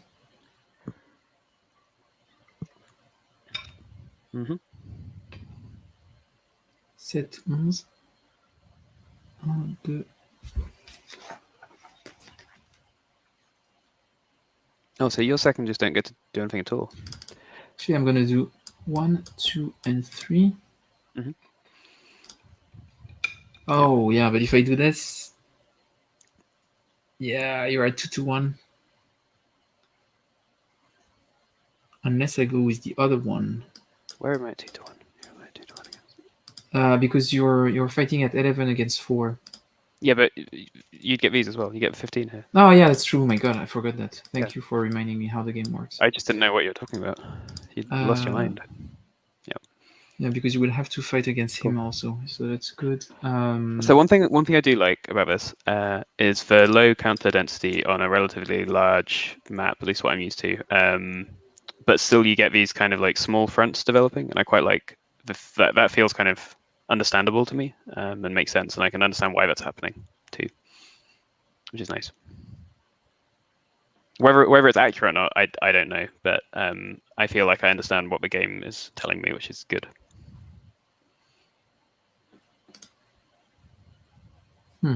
And like I can see there's maybe a risk now, if Fred was really sneaky, of somehow cutting these off here, surrounding them with infantry, which would be unpleasant. Yeah, the problem is that the supply check would be at the beginning of your turn, and you still have 2 activations. And I will also put myself potentially out of supply. That's the problem that I have. That's when the game, like all of these supply games, becomes just go, right? If you put me out of supply, but put yourself almost out of supply at the same time. But that's fun. Trying to figure out what I could do. Right, so you don't even have a chip for this third armor, do you? They just sit there. No, they won't do anything, and I couldn't fight with it. I'm gonna motorize this guy. Okay. Giving him 9 movement points. Mm-hmm. So he's gonna do 1, and actually 1.5, and then motorizing woods. It's gonna be 4. He's gonna go here. Just need to check. Oh man. Put some water everywhere. It's okay. Yeah, it's okay. I just need to check something regarding that armored unit. Something that I forgot how it works. I don't know if I can.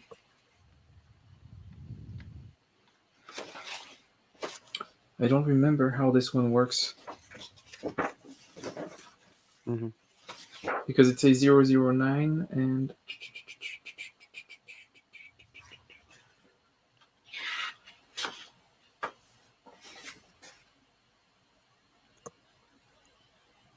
Oh yeah, the repair has 1 truck, a marker to motorize the unit of the 81st.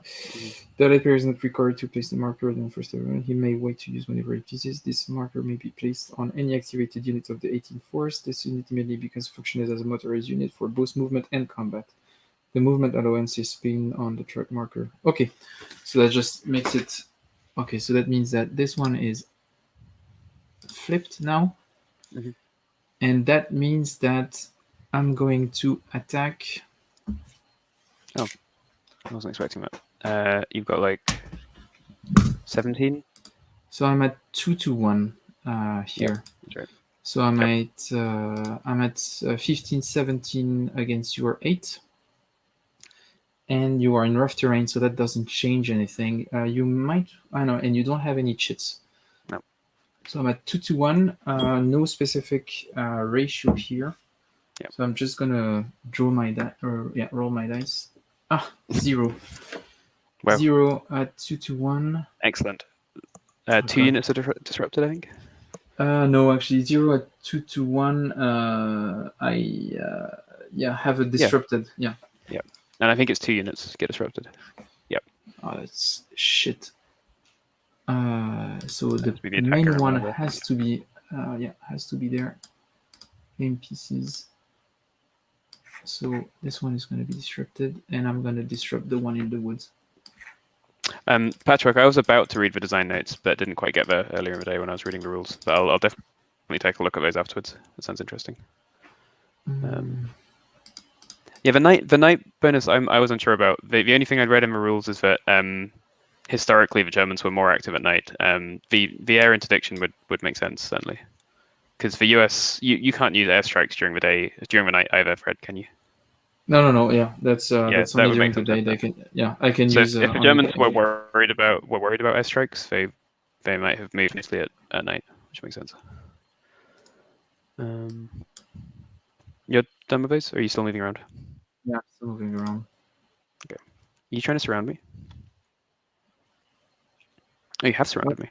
I cannot enter here, so I will have to move through. Yeah. Yep.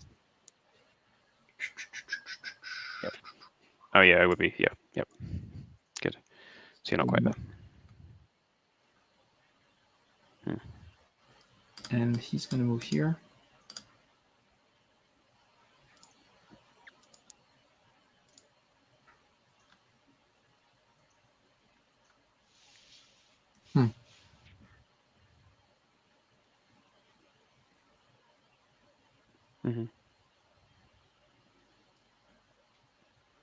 Oh, I see. Yeah, I was going to try and infiltrate into there, so that makes sense. Yep. They'll probably get destroyed now, but... Yes, and that's the thing that I'm thinking about. It will stop me surrounding you, but you will get destroyed. Definitely.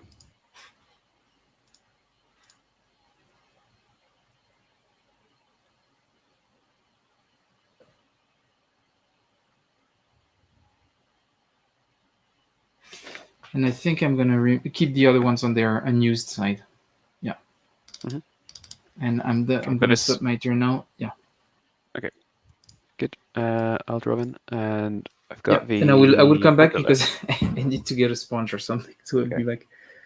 I've got the Panzer again, which I think might be good because I could get probably quite a few of them to the river then. So I think I will do that. I think Peter's making a good point that So one thing I could alternatively would be to infiltrate this second Panzer here against his second armor there. Oh god. Think a Panzer to the river. Oh, you draw the Panzer? Going to be worthwhile. So yeah, debating with myself and with Peter, who's my top advisor, whether to use it to try and infiltrate this second Panzer unit forward to then surround you for an attack on second armor. But my concern with the second armor, well, it's going to be extremely difficult to attack the second armor until they've activated, basically. There's a little bit of a stalemate going on this front line. The other really easy thing I'm going to be able to do is destroy one of these infantry units eventually. But yeah. Okay, good. So Famine is not one of these ones which gives me points, is it? No. Which one? No. Famine here. Actually, yes, it does because it's adjacent to the Meuse. Oh no, sure, but not additional points. Yep. Okay, so I'll move this. I'll move them into there. That's fine. Then 6, 7. Yeah. Yep. They'll come 7. They'll come around to there. 1, 2, 3, 4, 5, 6, 7, 8, 9.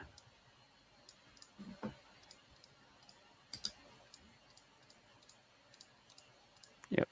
Perfect. Very nice. Points. Nice. Yep.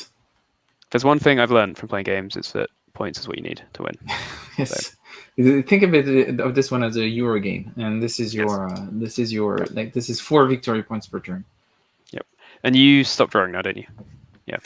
Yes, because I only had 2 activation during that night turn. The Panzers. Okay. Second Panzer. So Peter's saying I can go around. Yeah, I can go around. Maybe Peter is lying. Maybe Peter has been on my side all along. No, it's true. I could, but I think I quite like the situation here. What I'm thinking is I try and infiltrate this forward this turn.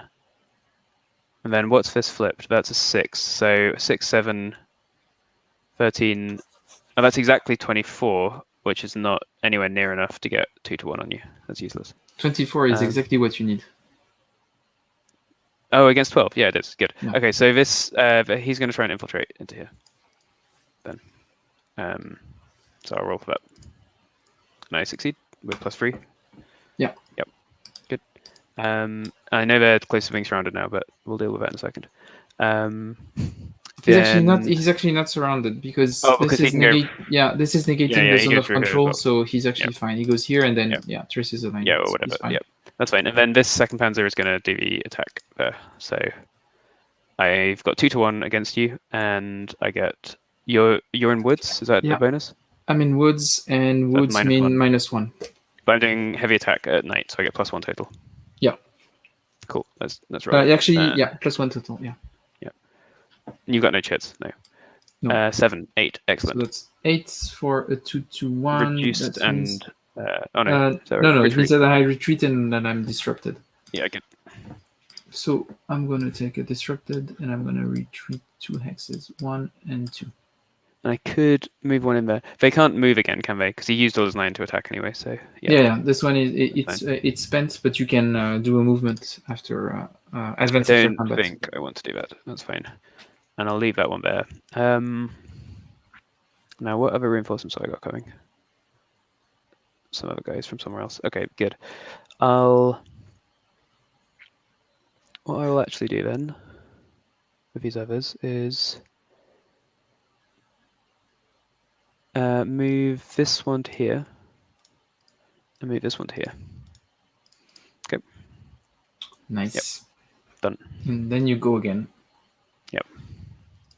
Oh, does this have to flip even though I didn't move it at all? Just no. It stays on its unused side. And if you draw the second Panzer again, all of them are going to be flipped on their unused, and then you can start activating them. I did draw a second Panzer again, but I'm actually going to use it for just something else. It's fine. Okay, yeah. I'm going to use it for this 116 Panzer to attack here. You cannot attack here only. You'll also have to attack him, the other one that is adjacent to you. So you attack all the units that are adjacent to you. So you would attack 8. Yeah, but I would have 18. Oh, that's not good, is it? Yeah. No, because if you attack with him, then you also have to attack him. That's not true. No. I'm lying. I think. No. Yeah. Yeah, you pick for one attacker and the thing they're targeting, but everyone adjacent to the primary attacker is involved. Yep. Yeah. Okay. Then I'll use the Panzers again, I guess. Let me get them into a better position instead. Yep. Yeah, because that's just pretty static over there, isn't it? So it'd just be 1-1. But I would get my +2. How is 1-1 with +2? Is that okay? 1-1 with +2. Yeah. You actually have with +2. Yeah, it's actually pretty good for you. It's a bit risky. You have the chance of if you roll a 4, we're gonna get 1 hit, one damage each. Yeah. But then everything beyond that is gonna be positive for you. But I should be averaging like a 7.5 or so on that, so it's not bad. Yeah. But disrupted is useless right now, so I would need to get a retreat or a step loss for it to be interesting, really.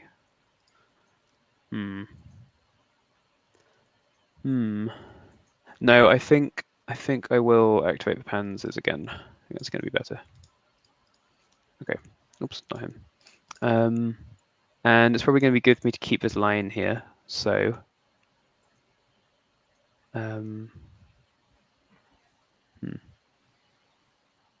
wondering whether it makes sense to 2 units on either side of second armor will knock it out of supply. True. So if I could loop around it somehow. Do they have a zone of control if they're disrupted? I don't think so. Let me check, but I think that a disrupted unit doesn't have a zone of control. Units disrupted.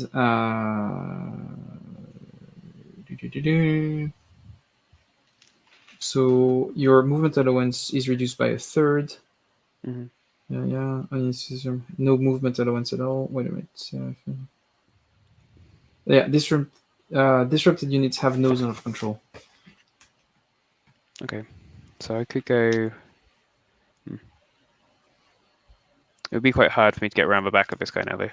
I'm on the wrong side of him, amusingly. So I think putting him out of supply at this point is going to be difficult. I could surround this one, but then I'm a little bit fragile, so I won't do that. So I can go 3, 6. Okay, so I can do this. This as well, do. And then around to here. Okay. Yep. Then okay, that is the end of my activations. And that's the end of turn 3. So now we're going to the 25th of December.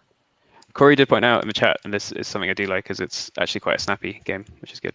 Yeah, it does go fast. I appreciate it. It does go pretty fast. And 84th, my supply point for the 84th infantry is going to be 815, 213, or 113. So I just get all of mine now.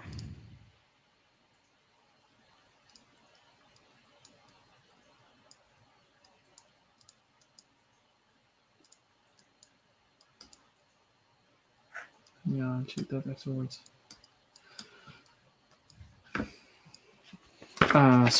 Disruption phase. First of all, you're going to score 4 victory points for those 4 units that you have next to the Meuse. Everything goes back on its active side. Oh, and you've got way more activations than me now. I see. Yeah. I've had my. Yeah, this was your moment. Peak. Yeah. Yeah. Now you're just gonna. Now it's downhill from there. Yeah, I think these 4 next to the river are pretty good, Dave. That's going to be a pretty solid scoring block. Yeah, I think so too. That's enough of a breakout for me. So where am I? If at any point you reach 20 victory points, I'm out. So that means that if I let you there, I'm going to have a problem at some point. Would that be enough for 16? Yeah, that'd be exactly what I need, wouldn't it? Yep. Yeah. So I will have to take care of them at some point. Cool. So now we build our chits. Where do my 9 Panzer come from? Wait a minute. Where does your 9 Panzer come from? 9e Panzer, 3316. 3316. So that's going to be this highway over there on the bottom right. Yep. Okay. So for this turn, you get, we're on the 25th now, so you're going to have 116s, 2 for l'air, 2 for 2nd Panzer. It's all mine. Oh yeah, 1 for 9s and 1 for FB. Yeah. And then I start losing the lair in the 2nd Panzer after this. And the FB go away at some point. There's a special rule about this. Yeah, just decide to leave. And for me, it's gonna be out of them and 2 for the 2nd armor. Mm-hmm. So 84th infantry. You haven't destroyed a single one of my units yet. Yes, not completely, but I did get a step they destroyed themselves. It's very stupid. Yeah, but I don't count that. It's 1 step plus each.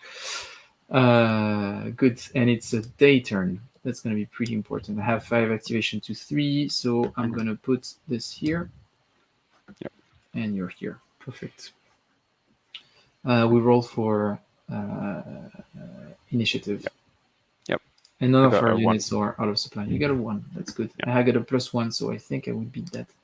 Yes. And I will go first. And if that's okay, I think we'll make this the last turn that we play. Yep. And then we can debrief. Yeah. Yep. So 2nd armor. Great. So you can surround my guy here now, but I don't know how good that's going to be. And it's a day turn. So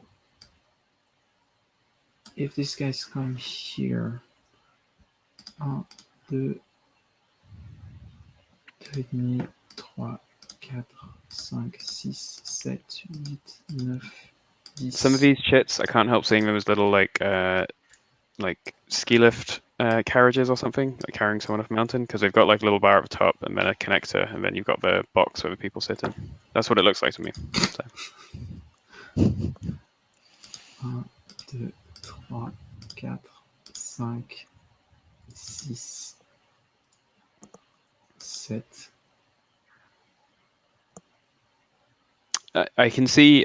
I'm aware, I have enough grasp of a strategic situation to see that my 2nd Panzer might be in a little bit of trouble now. Yeah. Yes, yeah, that might be in a bit of a problem now. But I do still have supply down here, so that's not so bad. What do we? No.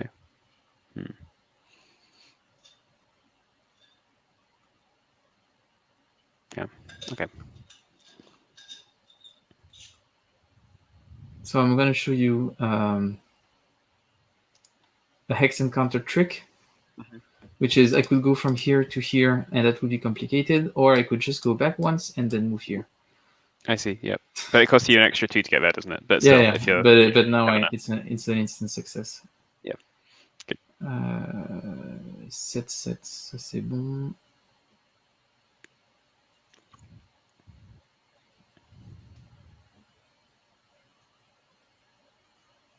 Oh, I like that the infantry have got higher defense and attack.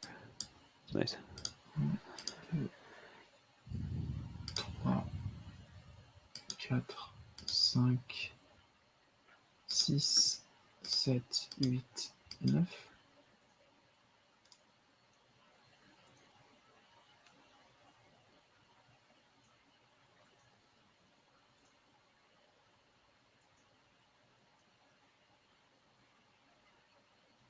Hmm. 1, 2, 3, 4, 5, 6, 7, 8, 9. I see. Et ça va me coûter 4. Ah, fait chier. 16, 24, 39 à 8. Ah! 1 point. Anyway. I'm going to do it. So I'm going to move here and do a light attack. So I'm going to do a light attack against that unit. Yep. It's in woods. You have 39 against my 8. Yeah. So it's 3 to 1. 3 to 1. It's I see. So 24. I see. Yeah. So it would be 4 to 1, but that doesn't. Yep. And you're 1 off 5 to 1. Yep. Yeah. So that's 3 to 1, and you get +1. I get +1 because it's day, and you get -2 because it's wood. So I guess -1 overall for the 3 to 1 table. Is it a light attack? And it's a light attack, so -2 overall. -3 overall. Yeah, but I have +1 for the day. Oh yeah. Fine. No. So -2. Oh my god. 0, Whoa. -2. I actually get a step loss. Oh my god. Yeah, that's. Wait, on 3 to 1. Yeah. Isn't it not just disrupted? Wait a minute. I'm at 3 to 1, and I rolled a 0 -2. Yep. Oh yeah, it's actually just disrupted. That's actually good. Yeah. This is okay. Here's another design point I found puzzling about CRTs and other games as well. There sometimes seems to be lower down results which are often less bad.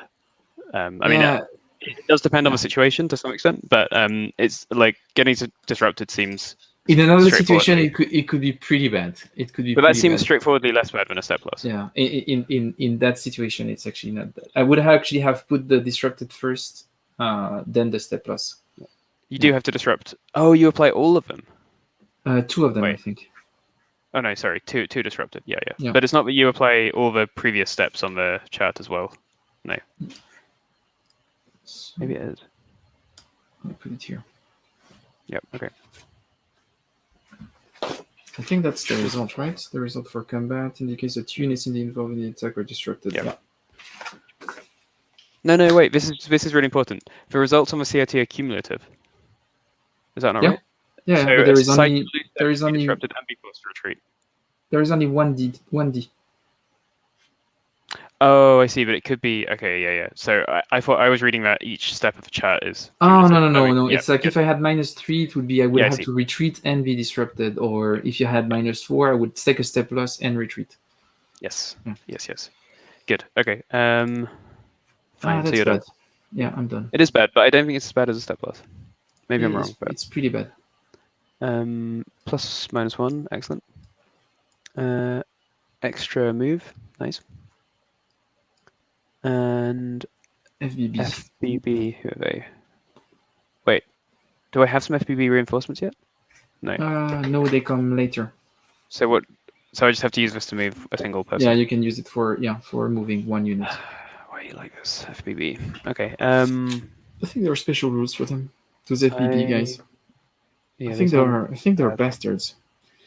So wait, disrupted 8. Yeah, they're called Führer Bakelite. So I guess they are probably assholes. Yeah. Okay, that's not much use. I will set up something I want to try and do later then. I'll move this one here. So they can come on. Oh, they would have to infiltrate. Okay, I'm going to come on and do your fancy pants thing. Oh no, they can come on here, so that's fine. And then they'll just move here. And they're done. Yep. Good. Done. For them. Yep. That's it. So I could do another extra move, actually, but I don't want to do that yet. No, that's fine. Yep. I'm going to draw a chit. Okay, I get one extra move.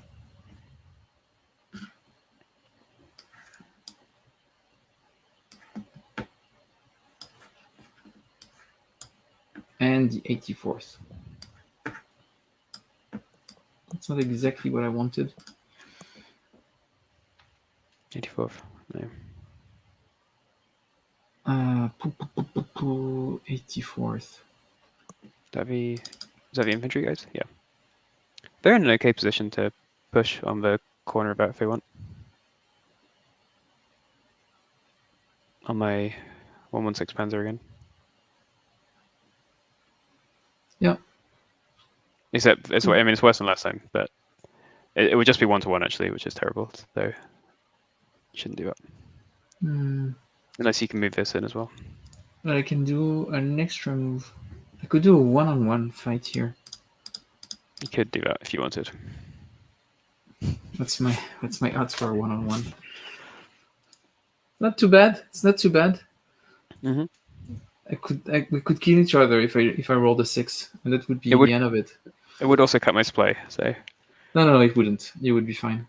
Because this one would also die if we kill each other. Oh no, sorry. Yeah, I mean if you win, it could give you an opportunity to come. Yeah, but for me to win, I would need to roll a 10, and I think this dice start at 0. So, and I would need a +1. Yeah, it's unlikely. It is unlikely. I have more stuff to do with the 84th though. What would I do? 15 contre 8. That's really annoying. You could get a 2-to-1 against this guy if you want.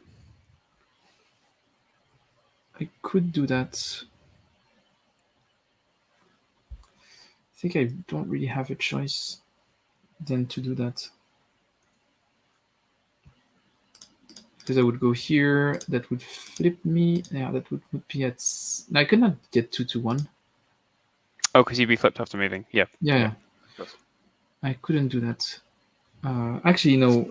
Launching an attack. Yeah, it would cost me 2 a medium attack. So if I did this 1-2, that would be all of my movement points. So that wouldn't work. I couldn't have a 2-to-1 for this one. Oh, they haven't got enough movement. I see. Yep. Yeah. Oh, they couldn't even. Yeah. I see. Weird. Yeah, I see how it works. But I could put myself here and prepare for something. It wouldn't be that great. Like, yeah, and then for having the 2-to-1, I would have to wait for you to be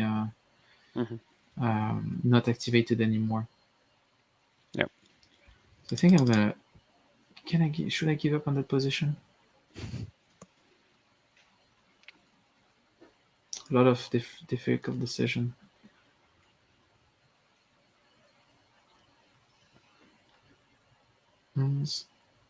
Yeah, I'm gonna give up on the third armor here. Too bad for them. They're gonna move here, and I'm gonna flip them. How do they move there? Do they need to infiltrate to do that? Actually, that negates your zone of control. So I'm not really infiltrating because I'm not moving from Zok to Zok. I'm actually moving to another, to a place where I already have a unit. So I could do that. I see. Yeah. And then I will do a full attack with those guys. Yep. So you've got, yes, you have 2-to-1 now. Yep. So I have 2-to-1, you're in the rough, and I have +1. So wait, the rough, does that make a modifier? No, doesn't do anything. So you have a +1 overall from daytime. No, I have the +1 for the heavy attack, +1 for daytime, so actually I have +2.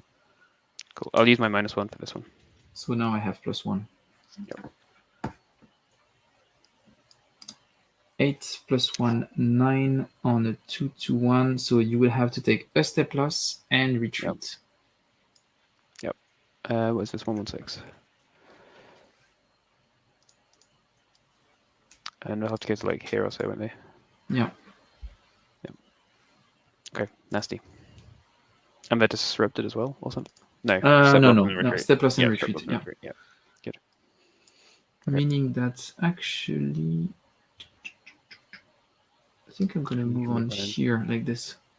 And I can still activate, and actually I can only activate 3 units of the 84th. So that was 1, 2, and I can activate a third one. Just not sure what I'm gonna do.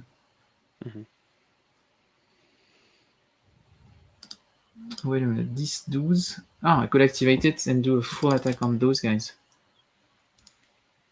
This one? Yeah. So I'm gonna activate. Yeah, but one of them will be. Oh, because he didn't move yet. Yeah, I see. Yeah, but this one move it. That one did just move. Yeah, but it did an advance after attack. That was not his activation. It sounds like cheating to me. It's still 1-to-1, so whatever. Oh no, it's not. No, it's actually 10 and 12. That's the recon unit. Yeah. Good. So I'm fighting against this one. So that's +2 overall, but you are in woods, right? So that's gonna negate itself. Yep. Good. And that's a 9. Same result, right? Yeah. Yeah. So it only has 1 step loss, so it's actually dead. Oh, is that? Oh yeah, it's a recon one. Yeah. Yep. So that means that I'm actually going to move in here with them. And this one gets flipped, and this is the end of my turn. I underestimated the 25th Infantry. 84th, that's why. That's actually 59 better than what you expect. That's how it works, right? Yeah. Exactly, that's right. Yep. Okay, my go. Good. I don't want the second Panzer. What can I do with second Panzer? Not much, really. Well, so what happens with these disrupted guys if they're in a battle? They suck. That's what happens. They don't have a zone of control. They're super lame. They're basically. They do, and I get +2 against them because there's a disrupted. Yeah, one. Exactly. Okay, good, great. But you will still have to fight against all adjacent, so it's Yeah. It's okay. This second Panzer is going to attack here. Yeah. So I've got 22 against your. So which one is attacking? This one. Okay. This one. Yeah. 22 against 8, so that's 2 to 1. Well, against 16, because. No. If you're attacking with so that's why attacking with this. Oh yeah, it's really good. Yeah. Yeah, it's great. Yeah. So that's 22 against 8, and it's a heavy attack. So. Yeah, but you have -2 because of the woods. Right. Yeah, but 22 against 8 is 2 to 1. Yeah. Yep. So it's on -1. Yep. Yep. Okay. Just seeing. So I just realized I got this extra move chit I could use, but I don't think I need to, so that's fine. Okay. 0 -1 step loss. On a 2 to 1. That's a step loss. Yeah. That's very bad. It's really not what I needed. Getting to get some of those sweet victory points. Yeah. So now actually we're at 4 to 5 in terms of victory points. I've got 2 from here and other stuff like that, but yeah. Oh yeah, but that will be at the end of the game. You won't keep Rochefort for long. Yeah. Is that so? Okay, well, should I move any of these others? Don't know.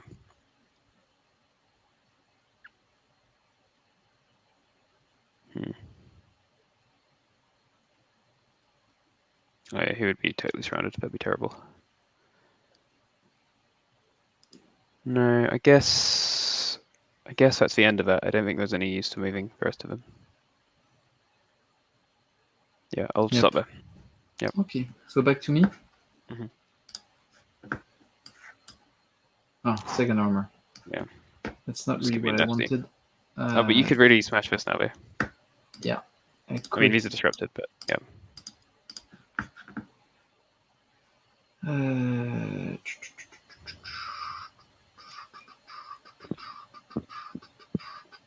Ooh, yeah.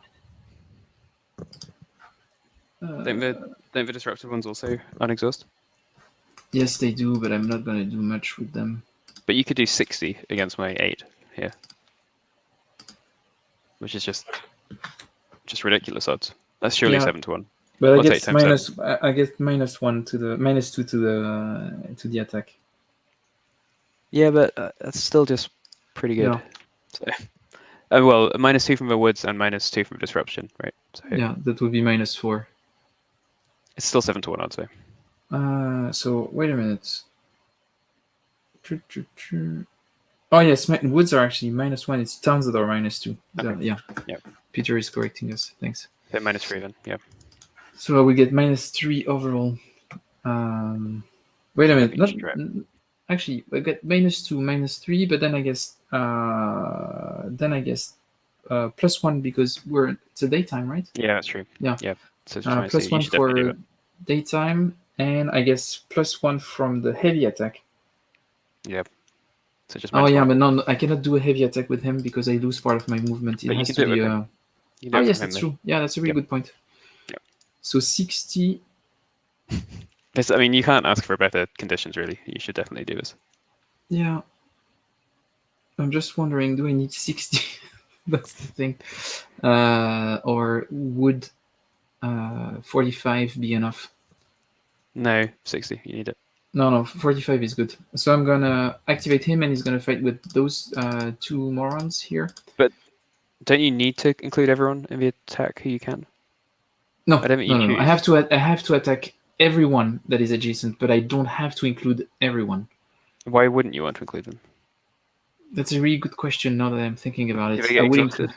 It's just that I don't want him to be disrupted or anything for something else that I'm going to do with him. Yeah.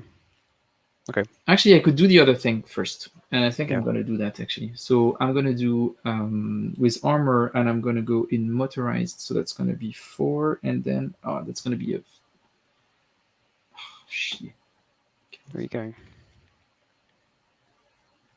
No, I think I need to do that attack first. Yeah, I'm going to attack with him against him.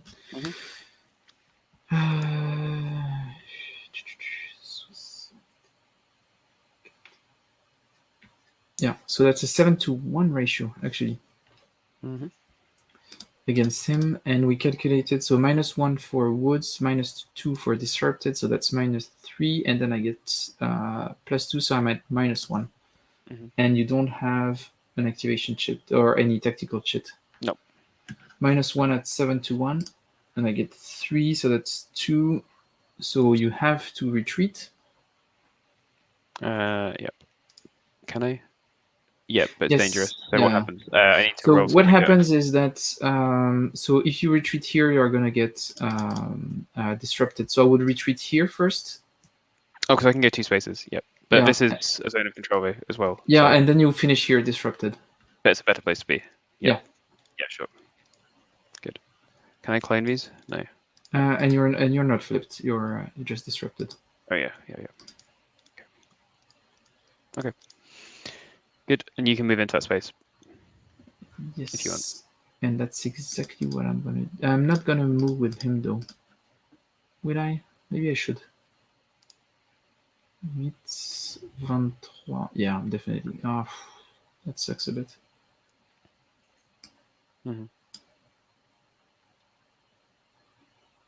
Yeah, I'm actually fine with that. Now I'm gonna activate him to do a full attack on him. So I'm at 15-2, so 7-1. I get +1 from the day attack. And then you have -1, so it cancels each other. Yep. So I'm at 7-1 again. Ooh. 8, and that's one step loss, retreat, disrupted. So it's just out. Yep. I'm gonna flip it, and I'm gonna advance here. Okay.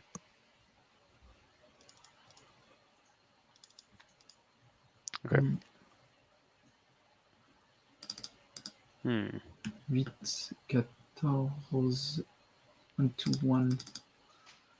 But I have +2.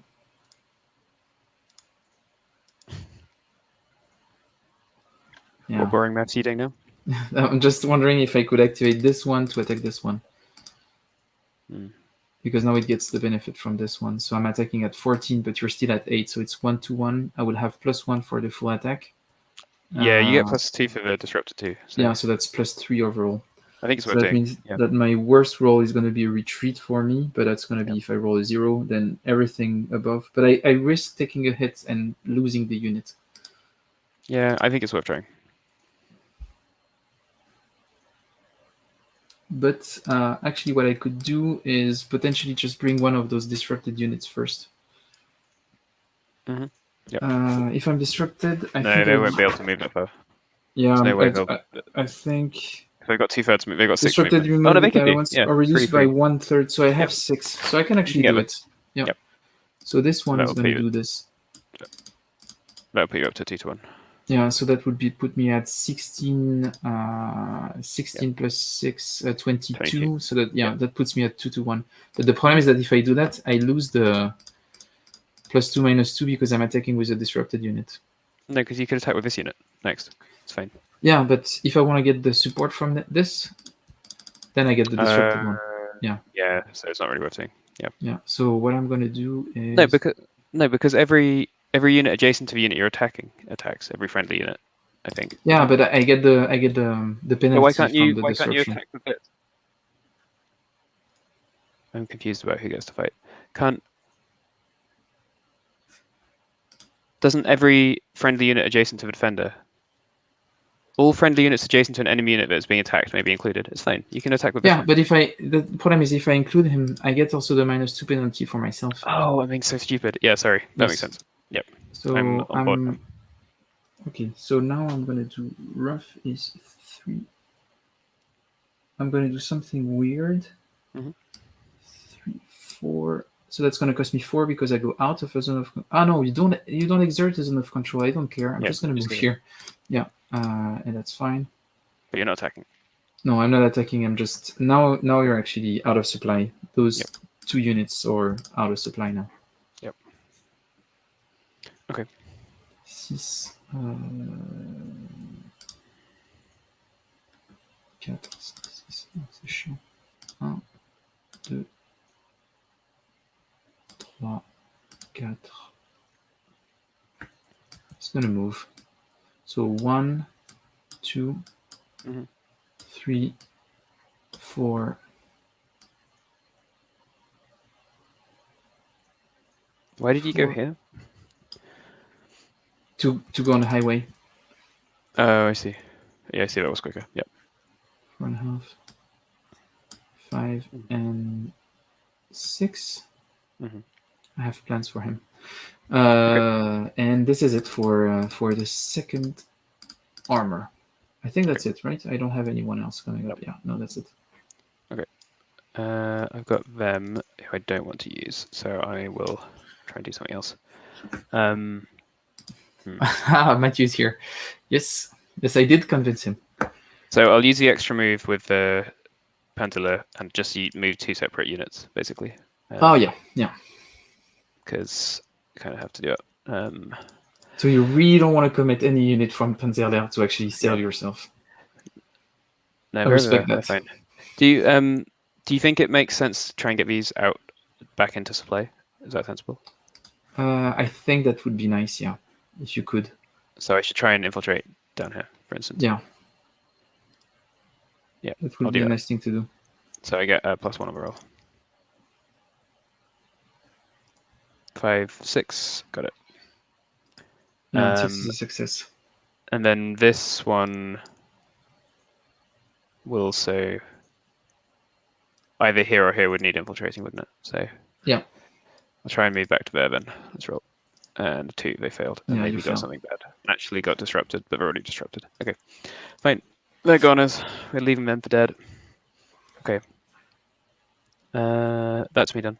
You've got 2 more turns in a row now. Oh, and yeah, you're completely done. Yeah, okay, good. Now I'm gonna wipe you out. That's what's gonna happen. Force cavalry. Oh yeah, those guys.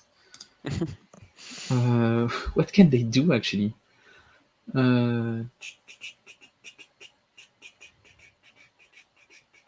these are... 1, 2, 3, 4, 5.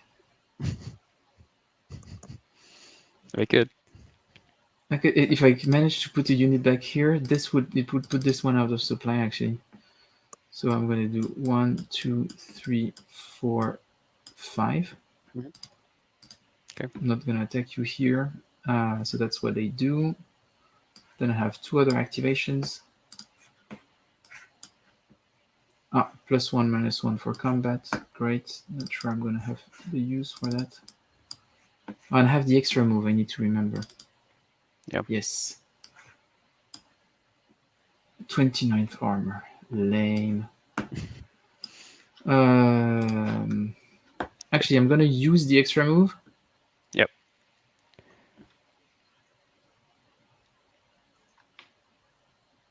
Yeah. If you move this one, you could come and cut my supply, but he's blocking the supply on the other one. Yeah, but that's the thing, and I'm going to use the other one to use another extra move, actually. Yep. So this one is going to be flipped, and I'm going to move him here, and then I'm going to, and then with the, so that was my extra move. Yep.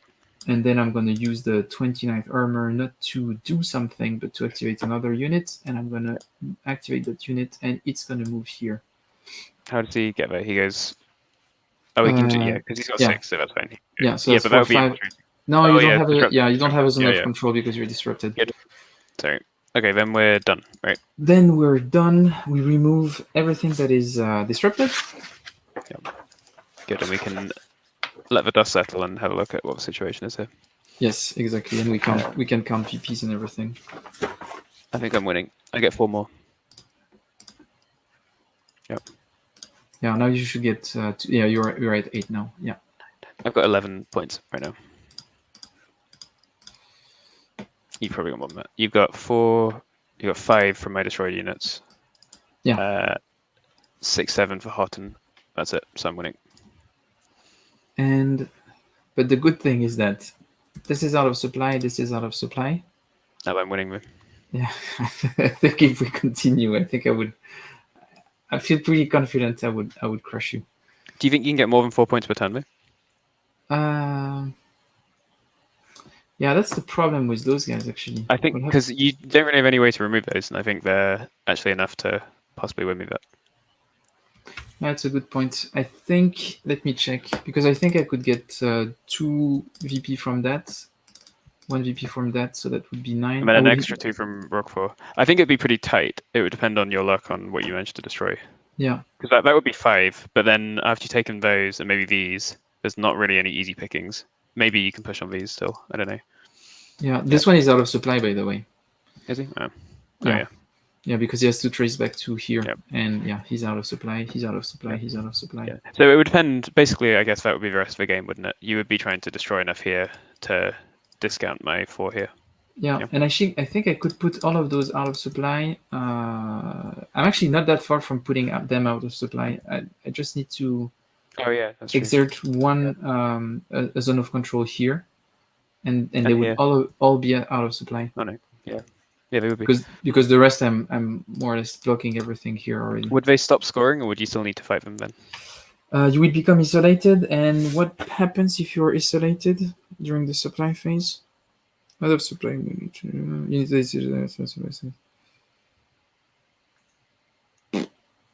they're just stay isolated. Yeah, I'm just wondering if in the VP phase, yeah. I need to fight somewhere to try and keep a supply line open, basically. I need to check for the if you still score victory points during your. Yep. It would make sense that no, but I don't remember having read anything about it. Oh yeah, not marked out of supply isolated. So that would. Oh yeah, yeah. So that would do it actually. So starting the next turn, all of those would be out of supply, and you wouldn't score anything anymore. Cool. But yeah, good. We can. I guess we can stop here and debrief if you want. Yep. Yeah, I mean, I did half of my rant earlier, but it's so it's short and snappy enough that I can see like it isn't going to get bogged down too much. I still think the interesting. So I find the decisions about like where to maneuver interesting. So like my decision to push with the Lehrpanzer out here was interesting. I find the individual management of the kind of emerging front lines less interesting, I guess, and I think that's what a lot of Hex and Counter games are more focused on, right? The emergence of like managing the exact placement of your units along the front line to encircle. I find that kind of gameplay slightly less interesting. Yeah. And it's a lot about this, and as you say, it becomes a mix between Go and Sudoku. So that's a bit like that. Putting units out of supply and then optimizing odds ratio. That's a lot of what's happening here. And the thing is that I think this is a traditional thing that will happen during a game of Cell, is that Panzerlehr has an opening to actually get close to the Meuse. But if you don't, so that's an easy way to score. But I think that what people will tend to do is decide how many units they want to keep close to the Meuse. Keeping 4 of them is actually quite insane. Potentially, it's a matter of, do I left 2 or 3? And then that decides how, because those units are quite powerful, especially those 11. But this one, definitely, you put it in one city, the reconnaissance one, and then you can let another heavy one or not. But you're going to need the other one to make sure that you are not completely cut off from your rear area, which is what's happening right now. So that's basically the decision that you have, and you have to temporize the fact that the second armor is going to come in really strong. Even if you have pretty good units coming up in the next I have more reinforcements coming on you, but basically the rest of the game for me would be about trying to punch a gap maybe here or so to keep supply open with the. I think maybe your best option would have been around here to keep a supply open to the Panzerlehr if you wanted. Yeah, I've kind of collapsed on that side. If I'd been more conservative with my 2 Panzer, I could do that. Yeah. But good. Yeah. So that's a chit-pull Hex Counter game. Like I would say, it's it is operational, but it was a very narrow focus, or almost like between operational and grand tactical in a way you could say. But you mostly manage supply and the activation of your forces, and most of the problem is going to be resolving around movement itself, more than really specific tactics. So the question is, what do you want to play next? So you've talked about these area impulse games a few times, and I feel like they might be more my cup of tea. So we could try one of them and see how that goes. That might be interesting. So area impulse, we have different options for area impulse. I'm looking at what I have in the back. Like there is this one is a bit of a classic. Are they dancing? It's a statue. It's a statue that is in Stalingrad. That would be really weird. But Eisen is actually saying Siege of Orgon. I think that might be more of your cup of tea, and we could do that because there is also like the topic is interesting. The counterinsurgency in Afghanistan against the USSR. So that's pretty cool. And I guess we could do that. And it has a bit like Storm over Stalingrad, but a bit more compact. It has some cards, so you have it's not card driven, but it contains some card, and it's pretty interesting. It's not a Hex Counter anymore, but I think it's one of the other classic branch of. I think you got lucky with Combat Commander. Cell was fine, but I don't find the decision space like particularly interesting personally. But I can understand why people might enjoy that kind of gameplay. But I don't think you're going to sell me on any more Hex Counter than that. Yeah, I'm thinking about other Hex Counter that I could try to, because there is one thing that you haven't tried, and that's going to be strategic level. I think I'll find that incredibly boring. The father, wait a minute, it's not this. Where is it? Where are you? Strategic level Hex Counter game. Yeah. Yes. I think any Hex Counter where I've just got a huge long line of my army, I'm gonna find very boring. Yeah. But I think this one will probably drive you insane. We could do the short scenario, Cobra, but we could try. I just don't think I'm going to enjoy that kind of gameplay. I'll try it for you, but this is no disparagement to anyone who does enjoy that. I just don't think it's for me. Empire of the Sun. Yeah, let's just do that. Let's go. Let's do a 1 week long stream of just playing. So actually, I can announce that because it's going to be. I'm going to announce it very soon. So actually, next Saturday, it's Sean's birthday. So Sean O'Keefe, who is also my editor in chief, that was in the chat earlier, always wanted to play Empire of the Sun, and for his birthday I convinced Mark Herman to come to the show and do a teach and play of Empire of the Sun. So next weekend on Saturday evening we're going to be playing. So that's going to be in the afternoon for the people in the US, and very early morning for Sean, who's in Australia. So it's going to wake up at 6 a.m. to play Empire of the Sun. The commitment is actually quite insane. And we're going to have a teach and play with Mark Herman, playing Empire of the Sun. We're going to play the South Pacific scenario to learn. So we'll play Empire of the Sun. But for you, Joe, what I would love that we play, what would make me extremely happy, is if we played this.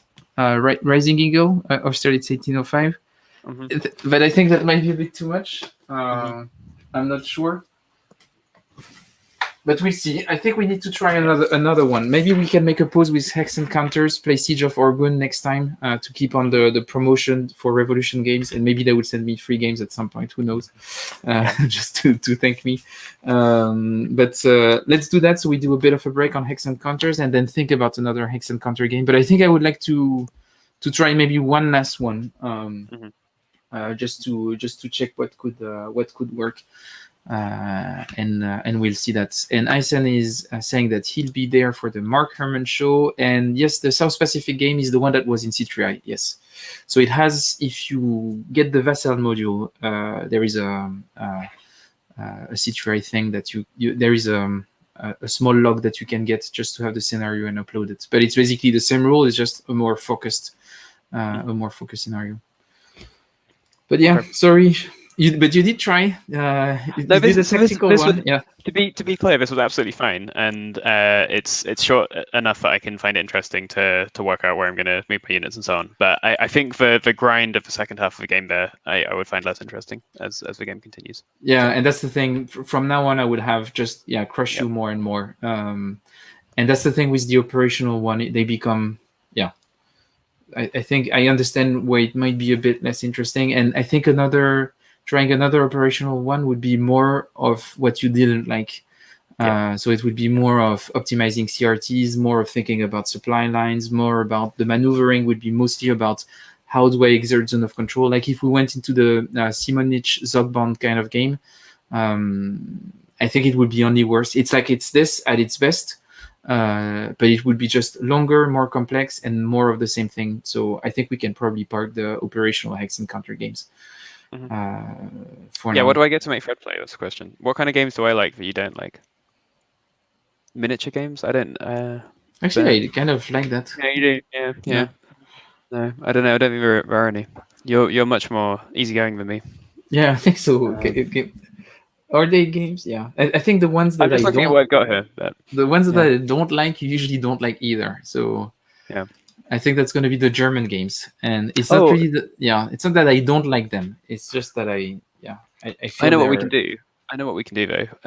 We could do a stream with Sean and Maurice playing Fire in the Lake, which none of you have ever properly played.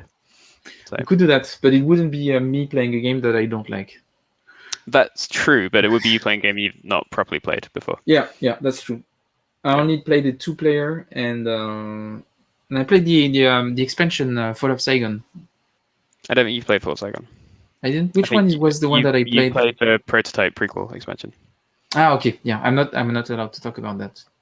Yeah, sorry. Okay, I'm making a mistake. Don't think about that. I haven't played anything. Cave Evil. Fred would hate Cave Evil. Did I enjoy Cave Evil, Corey? It looks so stupid. Yeah. I won. I did win Cave Evil. I don't think I enjoyed it. There is a game that I thought was really interesting, but that made me very sad. So I wouldn't say that I don't like it. That's Meltwater by Hollenspiel. Oh yeah, no, I'll happily play that with you. But I like it. I think it's a great game. It's just that it makes me sad when I play it. It's a sad game. Yeah, it's a very sad game. Very, very sad. What could we play? I'm looking back. No, I can't think of any games that you don't like and I do like.